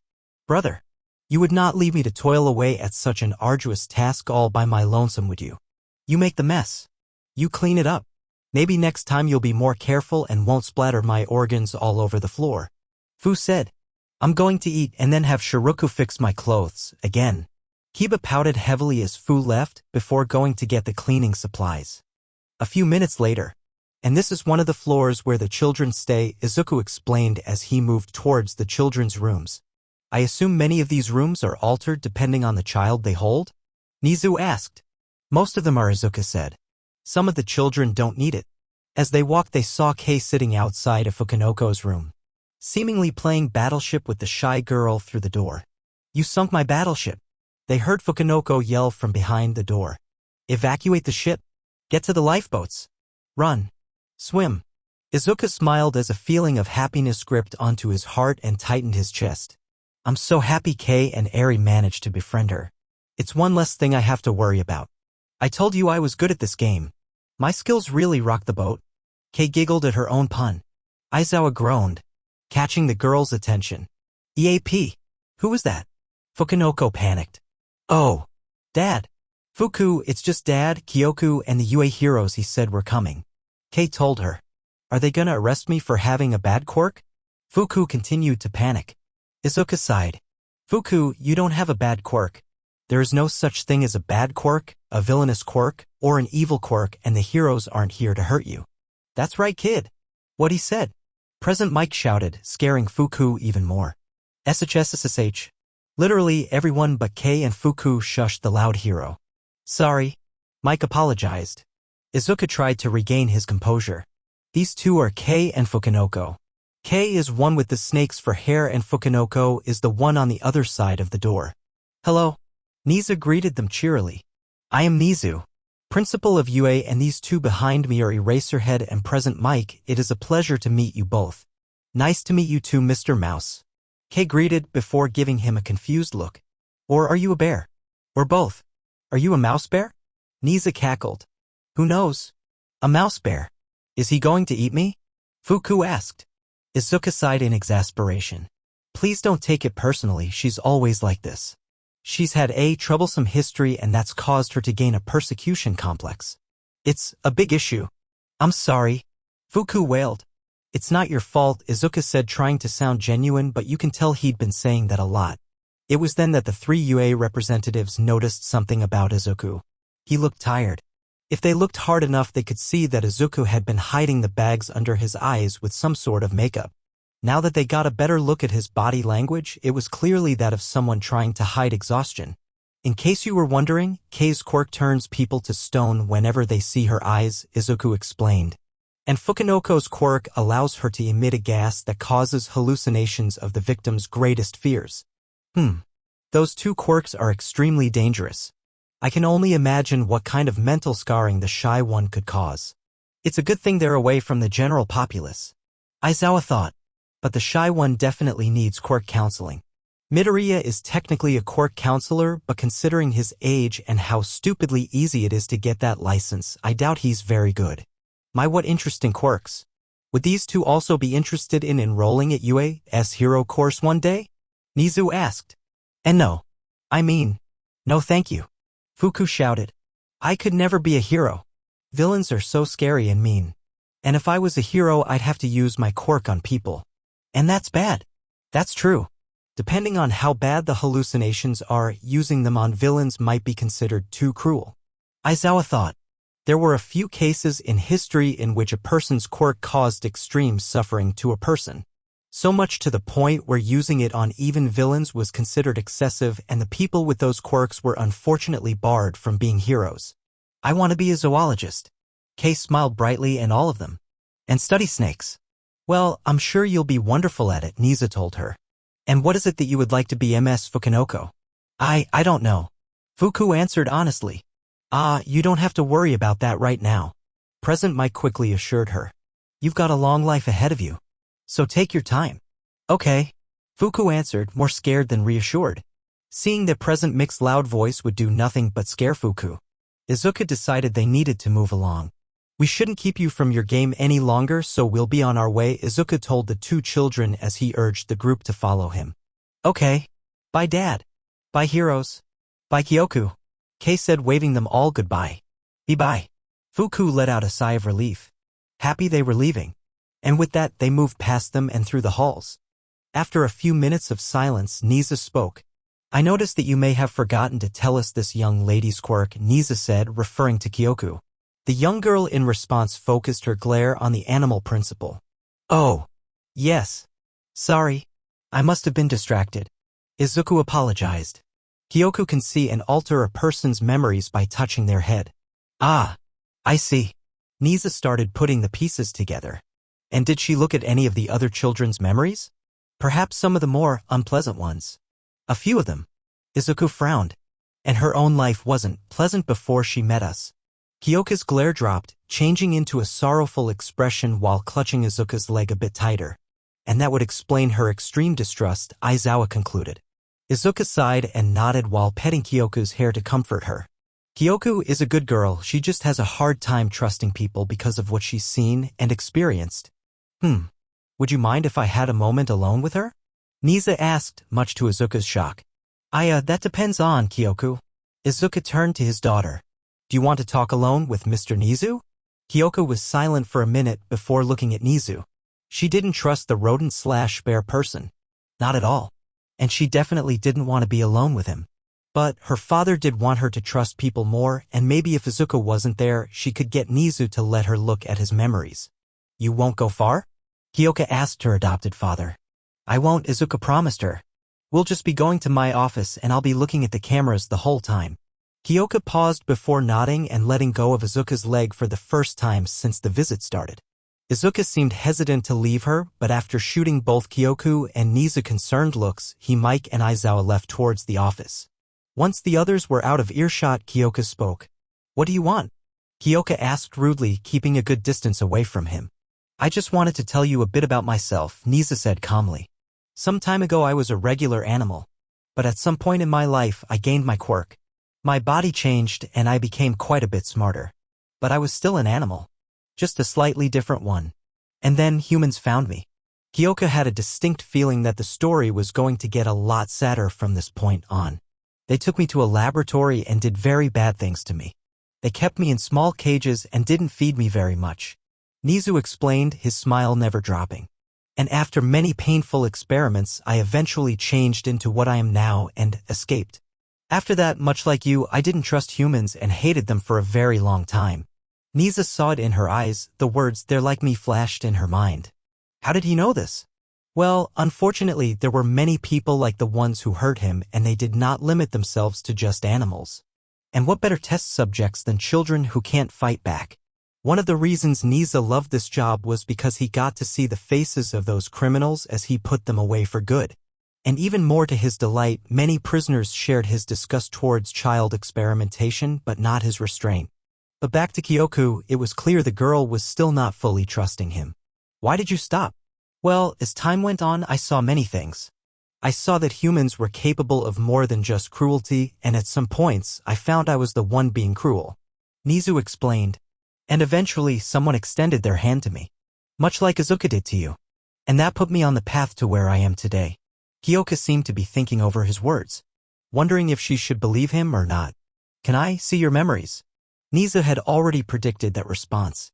After all, if you didn't trust someone and could look at their memories, obviously you'd want to do that. Of course, he didn't want her touching him or looking into his memories, but if he didn't, then she'd think he was suspicious and lose whatever trust he might have built with her. Truly a difficult situation to be in. For anyone but Nizu. Tell me, have you looked at Eri's memories? Nizu asked. Kyoko flinched before giving an uneasy nod. Well, judging from the reports I've read about her past, we have somewhat similar backgrounds. Niza saw the girl flinch again. You're free to look into my memories, but I must ask you, do you want to see what you saw with Eri again? Kyoko gave him a very uneasy look before looking at her hands, considering if she really wanted to see those horrors again. And like Niza knew she would, she chose not to. You don't need to trust me quite yet. It took me quite some time before I started to trust people. But I want to ask you to open your mind. Niza told her. Don't think of any group of people as one thing. Whether that be good or bad. Each and every person is different. Unique. Just when you think one person is one thing, they might be something completely different. Take your father, for example. Daddy? Kyoko replied. Most of the world wrote him off as weak. Simply because he was quirkless. Niza said. But he's not. Kyoko protested immediately. Exactly. Nizu agreed. Many people who've been through what Izuku has been through don't function as well as he does. And most people his age can't even take care of a single child, let alone 11. Izuku is strong in ways most people don't understand. But people judged him because they couldn't keep an open mind. Do you understand what I'm trying to tell you? Kyoko nodded hesitantly. Very good. Niza gave her his least creepy smile. Now then, shall we join your father and the others? Kyoko quickly nodded and ran toward Izuku's office. Niza slowly followed behind her. It's a good thing she never asked what happened to those scientists. Izuku and the teachers walked into his workspace as Izuku started explaining things. So this is my office, Izuku said. Sorry, it's kind of a mess, but I had a lot of paperwork. Kai's room wasn't easy to make after all. On Izuku's desk and his filing cabinets were papers. Tons and tons and papers. They were about as neat as they could be, but given the number of papers, that wasn't saying much. Oh God, and I thought I hated paperwork. At least I didn't have to do it when I was 15. President Mike cringed. Aizawa meanwhile looked over some of the finished paperwork. Looks fine. At the very least he's capable of doing the basics.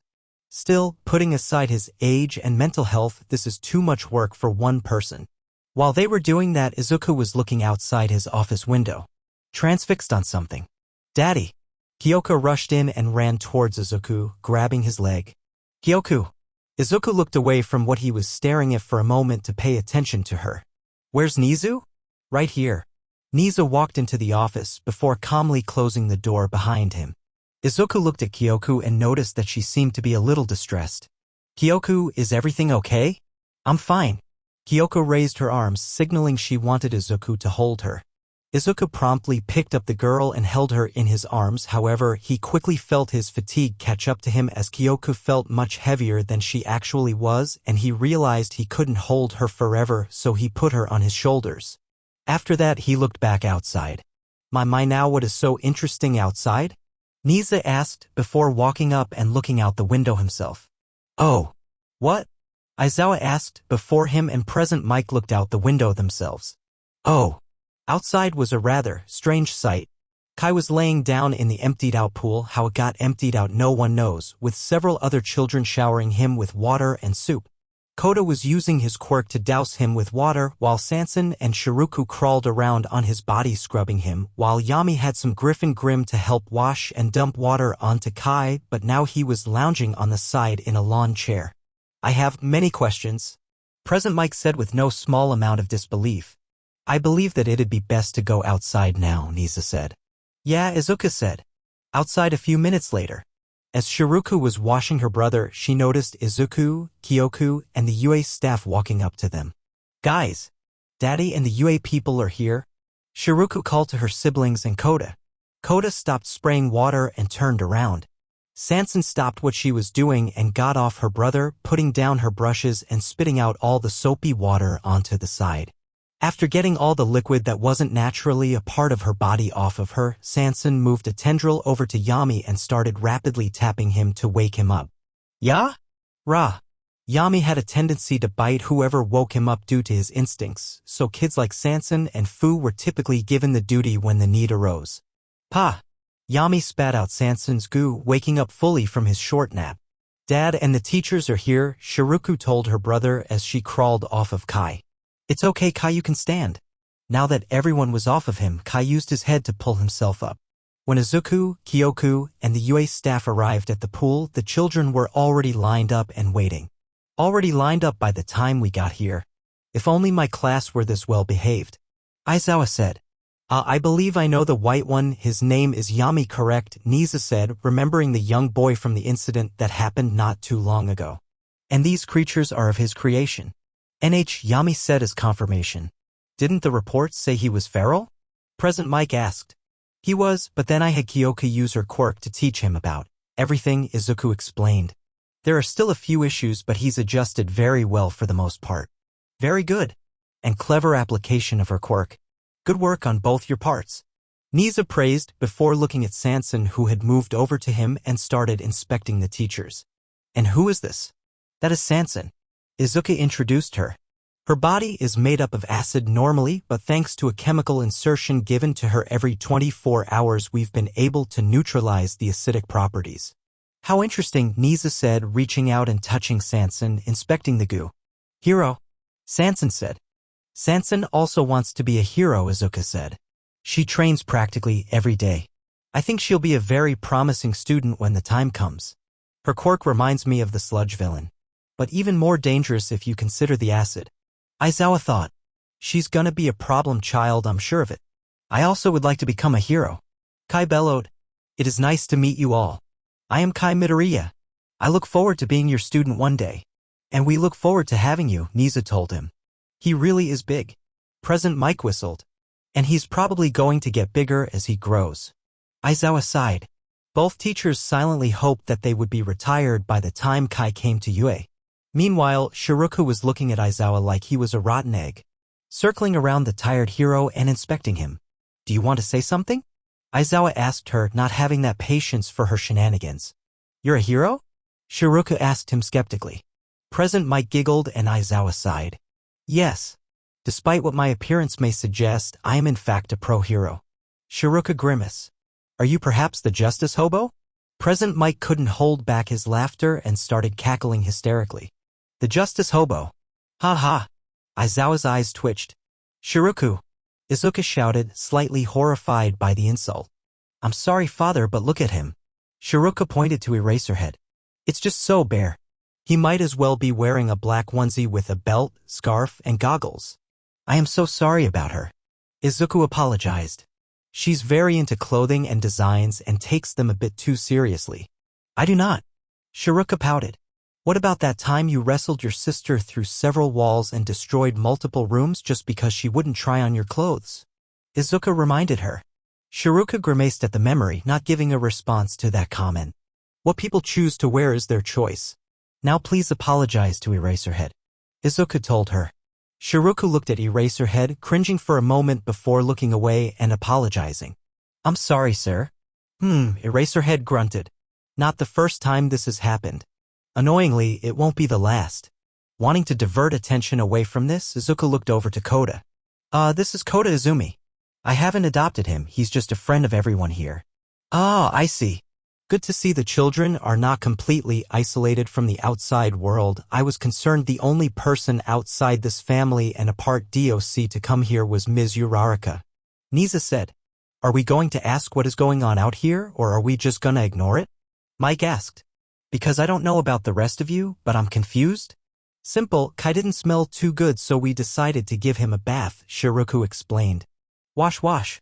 Sanson said. Izuku's pupils shrunk as he came to a horrifying realization. Oh my god, I forgot to give him a bathroom. Looks like that fatigue is making him sloppy. Nisa thought. Oh my god, oh my god, oh my god.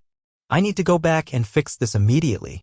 Izuku started running towards the house while pulling out his phone to make some calls. I will go assist him, Nisa said. I have a feeling he'll need all the help he can get. The two teachers nodded and Nisa calmly walked towards the house. Once the pair made it back to the house, President Mike suddenly had a thought. Hey, if you didn't have a bathroom, where have you been going, you know? President Mike asked. The answer the two received would cause them to regret even thinking of asking that question. Meanwhile, in the greenhouse, Eri was glad that it didn't seem like the teachers would be coming here. She had prepared herself to meet new people today, but it's not like she really wanted to. Meeting people she didn't know was scary, especially adults. And she didn't like the idea of being uncomfortable in the greenhouse. It was one of her favorite places to go. It was calm, quiet, and nice and warm. And as more plants were added, the nicer it was to look at too. And it would only get better when the apple tree grew in. She liked it here. When it was just her and Otoko. Oh, Otoko was here too. The large boy was almost always here, attending to the plants. When he first came here he was a bit scary, but Eri had quickly gotten over his appearance. After all, she had other strange and scary-looking siblings. And she had quickly found she quite liked the boy. He was quiet, unlike many of her siblings, and he didn't move around so quickly or overwhelm her by constantly moving from thing to thing. He had also started planting many new plants, some had looked quite pretty.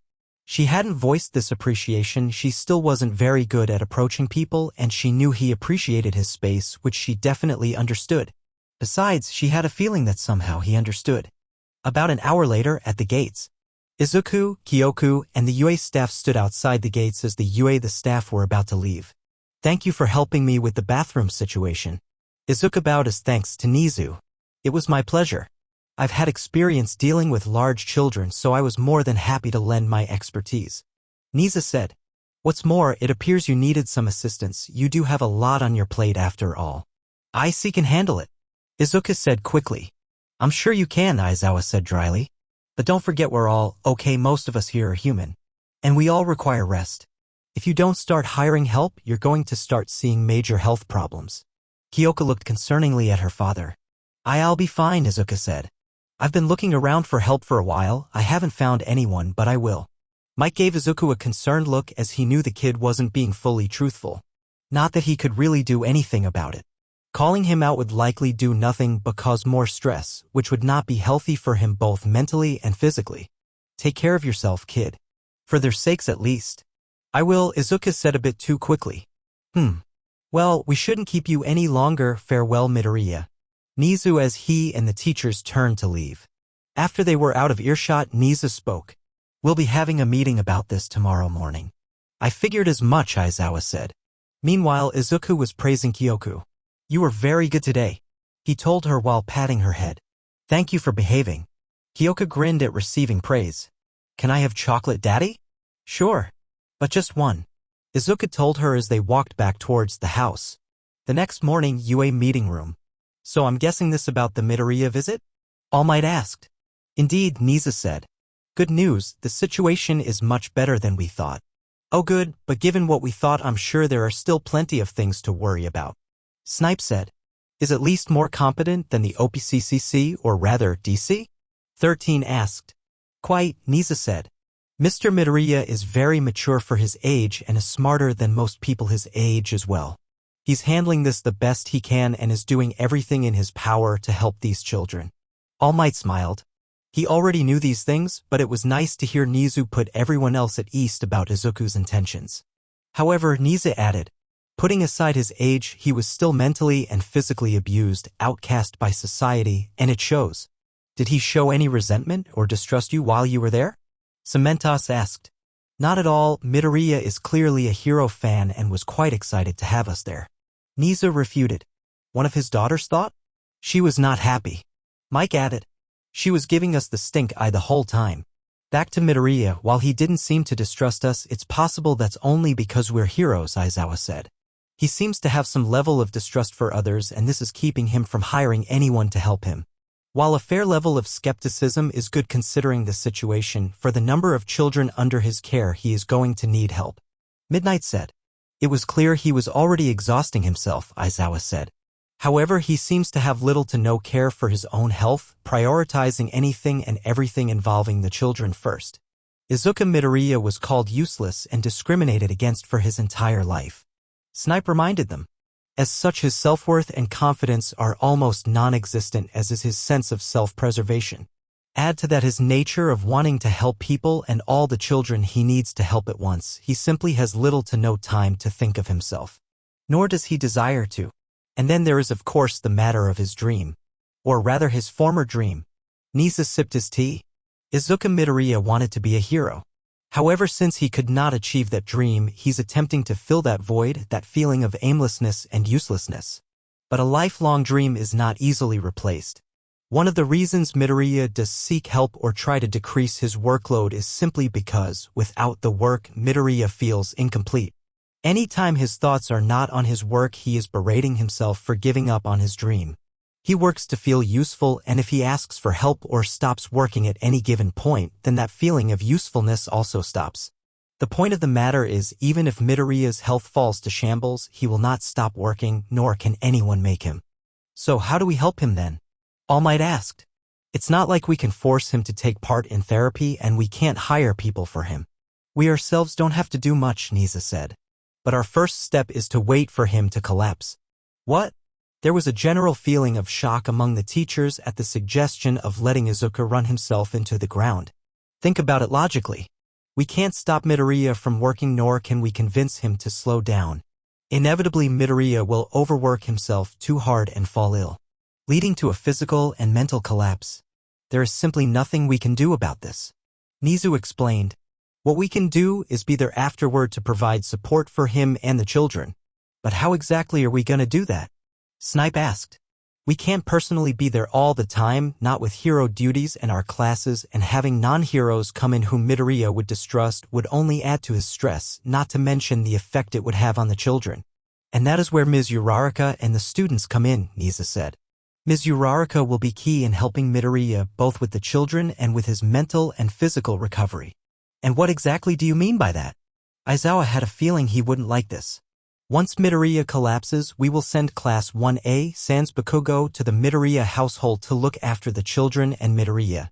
As you said, sending strangers there would simply stress everyone there, but people with Ms. Uraraka's recommendation would likely be a different matter. Ms. Uraraka will assist Midoriya during his time of need and take advantage of his weakened mental state to convince him to seek help both for his job and for his mind. This will hopefully put Midoriya on the path to fixing his damaged psyche, so that way he can truly help these children without putting himself at risk. I don't like having to use children to fix this, and it feels like we're abusing young Uraraka's friendship with him. All Might said. Couldn't we simply approach his mother for help? Or maybe I could do something. Midoriya is a huge fan of mine. Unfortunately, Midoriya's mother is not the best person for this. She shares several of the same mental issues that he does, albeit not as bad. While she will certainly be involved, we can't rely on her to fix this situation. Nizu explained. And to put it simply, All Might, let us not forget who caused him to give up on that dream and sent him into a spiral of depression. All Might grimaced and looked away in shame. We can't forget that even after his collapse, Midoriya is still in charge, and he needs to let us in, Nizu explained. We can't risk Midoriya refusing our aid and attempting to keep working in his weakened state. We need someone he trusts completely. Someone who hasn't hurt him. And that leaves only Ms. Uraraka, his only true friend. So in the end, the only way to fix a problem caused by putting a child in charge of other children is more children, Aizawa said. I'd be poetic if it wasn't so idiotic. Well, to be fair, if Midoriya hadn't met Eri and gotten this job, he most likely would have ended his own life, Nisa said simply, causing several teachers to cringe and All Might to turn pale. While this is going to be a difficult road ahead of us, I feel this could very well turn out to be a blessing for both Midoriya and the children. Nisa took another sip of his tea. The fate of many children lies in our hands and the hands of our students. Let us handle this with care. Damages. There was a hole in his office floor. It was not just in his office floor, however, the hole led all the way down from his office to the bottom of his house in the kitchen. How did that happen? Well, the answer was the usual one in regards to things being broken. Kiba. The girl had been testing her abilities on camera, of course, and one of those tests was inspired by a test that Achiko had told her about in her first day at UA. Ball throwing. Not to her credit, she didn't throw it at the house itself. She actually threw it straight up into the air. The problem was simple, however: what comes up must come down. And due to changes in the wind, slight movements with momentum and all that, the ball came crashing down, not into the backyard, but through the entire house. Izuka sighed and rubbed his temples. That girl, he loved her to death, but she caused him so much trouble. Kiba had of course been reprimanded, but not much of a punishment was given, seeing as she didn't really predict the ball moving so far from where she had thrown it. And the damages were ultimately small and had not affected anyone with the exception of scaring the crap out of Yami when it happened. The holes were small, but still, it was just more paperwork for him to do. That Kiba girl sure doesn't quit, huh? Mr. Uraraka asked, having come to inspect the damage. No, she doesn't. Izuku felt more and more tired as he looked at the hole. That girl may single-handedly be keeping us in a job. Mr. Uraraka jokes. No, it's definitely not just her, Izuka said, remembering the time Fu and Shiruku accidentally broke the staircase by smashing Fu into it. You okay, boy? That paperwork getting to ya? Or is all this finally starting to affect your wallet? Mr. Uraraka asked nervously. Izuku was their main source of income. Heck, since they moved here, he was their only source of income, and his pockets dried up, so did theirs. No, money isn't an issue. This affects money-wise about as much as buying a candy bar, Izuka said, before realizing how it could be interpreted by his present company. And not that I'm bragging or anything. Mr. Uraraka laughed. Don't worry about it, boy. The richer you are, the more money we get. You bragging about it just reassures me I'm not gonna be out of a job. And that I can keep supporting my daughter. Why, Izuka stuttered. Despite doing what basically everyone would consider a kind deed in hiring Achiko's parents, Izuka still hadn't told Achiko that he did it. Nor did he tell the Urarakas why he hired them out of all people, despite the fact they lived so far away and weren't exactly a famous high-priced construction company like most wealthy people would hire. The main reason why is because while Izuka knew it was an overall helpful thing for him to do, he wasn't sure how they would perceive it. On Achiko's front, Izuku was concerned she'd think it was a handout or an act of pity, and she'd get so offended she wouldn't want to be friends with him anymore. And on the Uraraka's part, he was concerned they'd see this as him hitting on their daughter. So he wanted to find the perfect way to explain this to both of them. Dad! Shouted a familiar voice from behind the two of them. Why is my life like this? Izuka wondered. Cheiko, Mr. Uraraka said, surprised at his daughter's sudden appearance. What are you doing here? What am I doing here? What are you doing here? Achiko asked. This isn't a few hours road trip from home, you know. Well, me and your mother were gonna surprise you with this, but we moved here for work. Mr. Uraraka explained. Mr. Midoriya here offered us a contract to stay here and do repairs on his house from time to time. Huh? Achiko screeched in confusion. This had completely come out of nowhere for her. Or had it? Achiko looked at Izuku with a pout. This was exactly the kind of thing Izuku would do. Spend exorbitant amounts of money and inconvenience himself for the sake of someone else. If she didn't mention she didn't like handouts, he would have thrown money at her so hard it'd make her spin. That didn't make it any less sweet, though. Izuku, you goof. Why didn't you tell me about this? This is great. Achiko made sure to express the fact that this was a good thing and that she liked it. Knowing Izuku, he'd somehow thought she could think this was a bad thing. While Izuku was breathing a sigh of relief, Mr. Uraraka looked between the two of them. Wait a minute, you two know each other? Izuku quickly started getting nervous yet as he realized he was not yet out of the doghouse. Yeah, Dad, sorry I didn't have the chance to tell you about him. Izuku is my best friend. Achiko explained. Izuku? Mr. Uraraka was a little surprised by the use of Izuku's first name by his daughter, but more things slowly started to make sense to him as he put the pieces together. Oh, I see what's going on here. Why you do? Izuku asked, with the slight hope he had that things would go well showing in his voice. Yeah, this is an elaborate attempt to flirt with my daughter. Mr. Uraraka said. Izuku then promptly turned from green to red as he blushed so hard he nearly passed out from blood rushing to his face. Iawafak Kadash. Dad! Achiko shouted at her father, her face turning red as well. Get over here. Achiko opened the door leading to the small hallway outside his office and rushed her father through it, before closing the door so Izuku couldn't hear it. Okay, I know you don't know him too well, but this is definitely not flirting. Achiko said in a yell/whisper. We're just really good friends. Come on, sweetheart, no one would go through all this trouble just for a friend. Mr. Uraraka said. At least he knows my baby girl is worth the money, I'll give him that. Dad. Izuku is just that nice. Achiko insisted. He literally adopts kids no one else wants because they can kill them. Just because he wants to give them a nice childhood. Mr. Uraraka paused, fair point. Izuku only has one real friend, me. So of course he's willing to do something like this. Achiko said. He'd probably do a lot of crazy things if I asked him to. Something I'm trying not to take advantage of. Mr. Uraraka didn't seem convinced. I don't know, honey. Dad, trust me when I say the day Izuku flirts with someone is the day pigs fly. That boy is shyer than half the kids here, and most of them have been abused in some way. Achiko said. He's just a really nice guy who's really glad to finally have a friend. Also, he's rich. This probably wasn't too much of an issue for him money-wise. He has a lot of things on his plate, so please don't stress him out with things like this. There was a pause after Achiko's speech as Mr. Uraraka thought it over. I guess I'll drop it.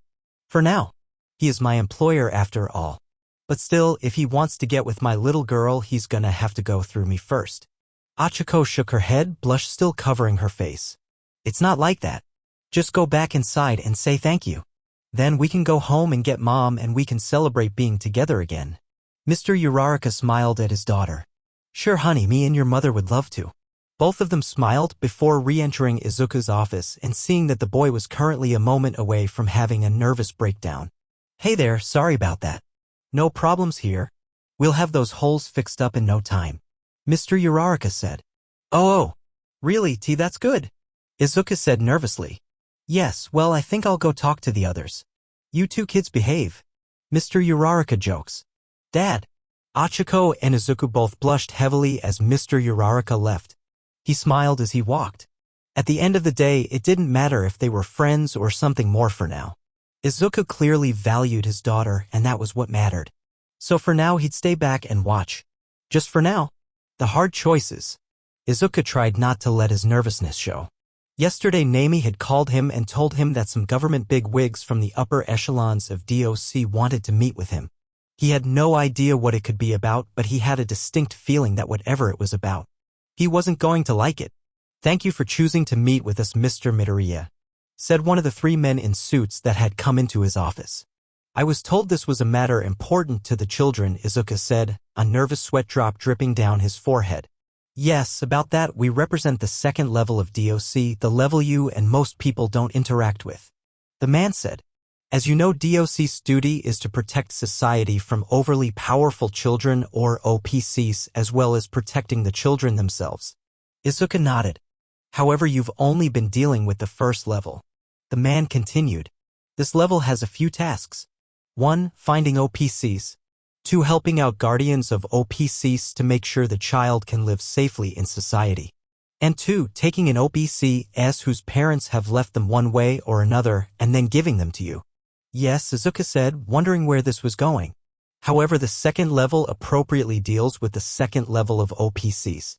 These OPCs simply cannot exist within normal society due to the nature of their quirk being so dangerous that we cannot assure they wouldn't kill dozens of people accidentally every year. The man said. As such, our job is simply to find these OPCs and contain them within our facilities, indefinitely.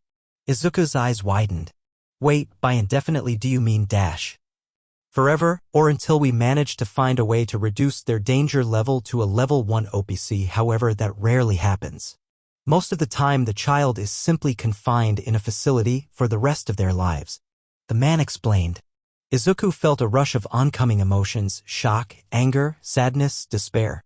These children are of course allowed to see their families in the safest way we can allow, but the nature of their quirks mean they'd be lucky to ever go outside again. The man continued. We have been looking for a solution to this issue but have yet to find one, until recently. Izuku thought about what that could mean and what that had to do with him. And then he figured it out. You want Aries blood? Izuku realized. So you can use Overhaul's quirk erasing formula. We've been studying it since his arrest and subsequent death, but now I believe we can properly replicate it if we had more of that girl's blood. The man said. If we could replicate this serum, then we could inject this serum into those people and allow them to finally live their lives freely. You'd also be making them quirkless, subjecting them years of discrimination and mistreatment, and doing that by harvesting blood from a traumatized little girl, Izuku said. All his nervousness vanished instantly as he switched into protecting the children mode. We understand you've had a bad experience with being quirkless, however that is simply because you lived in an area with heavy amounts of quirk discrimination. The man said. Not all areas discriminate against quirklessness quite as badly, and that discrimination pales in comparison to spending the rest of your life in what is essentially being locked in a very comfortable prison. Izuku grits his teeth. As much as his mind screamed that being quirkless and a curse and doing it to others would be beyond cruel, the logical part of his brain told him that he was right and keeping them in those facilities would be even worse. But Eri would be donating blood. The man cut him off. Millions of people have and still do donate blood every day. It's completely fine so long as one does not get greedy as Overhaul did. Izuku winced. He didn't like this, he really didn't like this. But the man was making logical arguments. And as much as he disliked the idea of Aries' blood being taken again, he also hated the idea of just leaving those people stuck in the facilities to suffer. But I can't do that to Eri. She just got out of that situation. If I tell her they're gonna take her blood, she might go into a panic attack. Izuku thought hard about this situation. But I can't leave those people. Ugh, hi. Just think about it. You and that girl will be heroes to dozens of people. The man said, making sure to use the H word. Izuku glared at the man before looking away to think about it some more. In the end, he couldn't make a decision. Because he decided it wasn't his decision to make. I will ask Eri about this, Izuku said. If she agrees, I will draw up a contract. Mr. Midoriya, the girl is only around 7 years old. The man said. You can't dash. It is her decision to make, Izuku said, adding more edge to his voice. I will not force my daughter to do what she is uncomfortable with. If she says she is okay with it, then I will call you. The man opened his mouth to argue, but Izuku cut him off. This is the best you are getting, Izuku said curtly. Now, if you don't mind, I would appreciate it if you would give me some time so I can talk to her and let her think about the decision. Izuku knew they were trying to pressure him. He would not allow it. Because if he was pressured, then so would Eri. He and the man glared at each other, the agent testing to see if Izuku would lose his nerve. He didn't. After a few moments, the man got up. Well, then we will be eagerly awaiting your answer. Good day. The men left, leaving Izuku with a task he did not look forward to. Later, in Eri's room, Eri was currently on her bed trying to figure out a mystery that had been plaguing her for over an hour. A Rubik's Cube. Kiba had bought the object, or rather she got Izuku to buy it for her, so she could solve it live on stream. However, Izuku was 100% sure Kiba would break more than a few of them, so he bought about a dozen, and much to his surprise Kiba only broke 5 before taking a break. Eri had gotten her hands on one of the spares and was having difficulty solving it. Knock knock. Eri? Izuku said. His voice was weak and filled with hesitation, something that immediately caused worry to stir inside Eri. Can I come in? Eri nodded, only to realize that Izuku couldn't see her nodding from outside. Why yes. Izuku opened the door and walked in before carefully closing the door behind him. He looked at Eri with a pained expression that made Eri even more nervous. Are you okay? Eri asked him fearfully. I'm fine. Izuku sighed. It's just, Eri. You know what DOC does, right? Eri nodded. They take kids with dangerous quirks so other people won't get hurt. Basically, yes. And those kids are either taken to me or their parents take care of them with the help of DC. Izuku explained. But there are people with quirks that are too dangerous and they have to be stuck in special places like Shiruku, Kai, and the others. Except they have to be there forever. Eri's eyes widened. But they didn't like those places. Yes, that's the problem. If we make them stay there, then they'll be really, really sad. But if they don't stay where, they could hurt a lot of people. Izuku explained as simply as possible. So what do we do? Eri asked.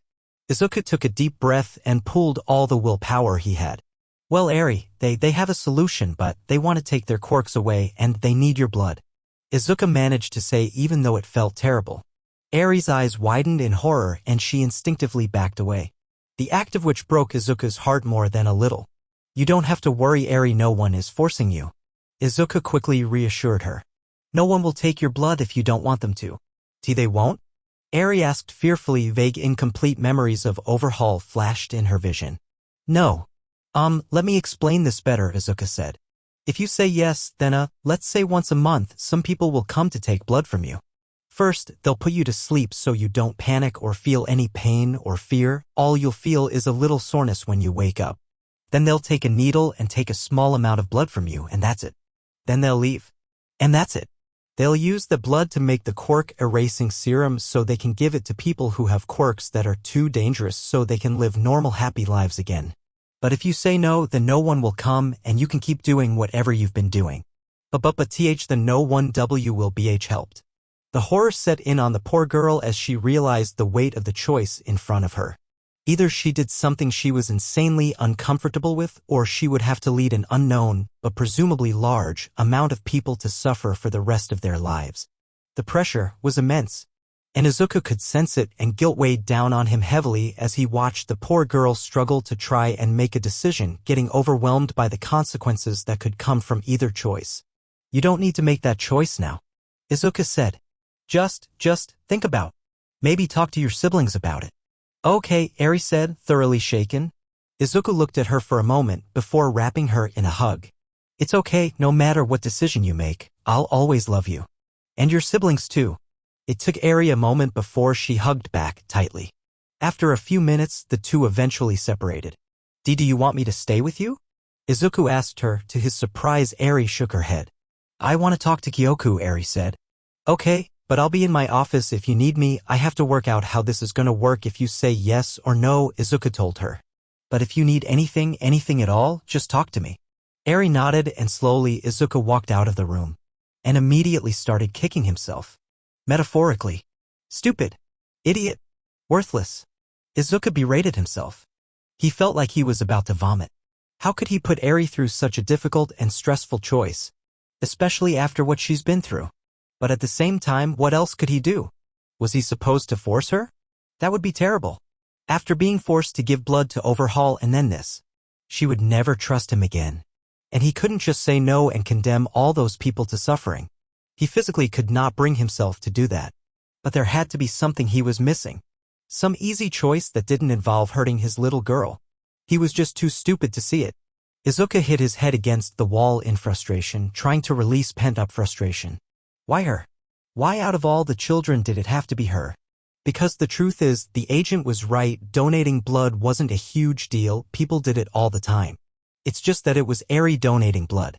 I'd be like taking someone who was almost stabbed to death to a knife museum. Izuku sighed, continuing his depressing walk towards his office. Now it was out of his hands. He would have to wait for Eri to make her decision. Hopefully, her siblings could help alleviate the stress of that choice. Hopefully. And that's it for today. I hope you enjoyed. If you did, please like, subscribe, share the video, and support the original writer. See you in the next video.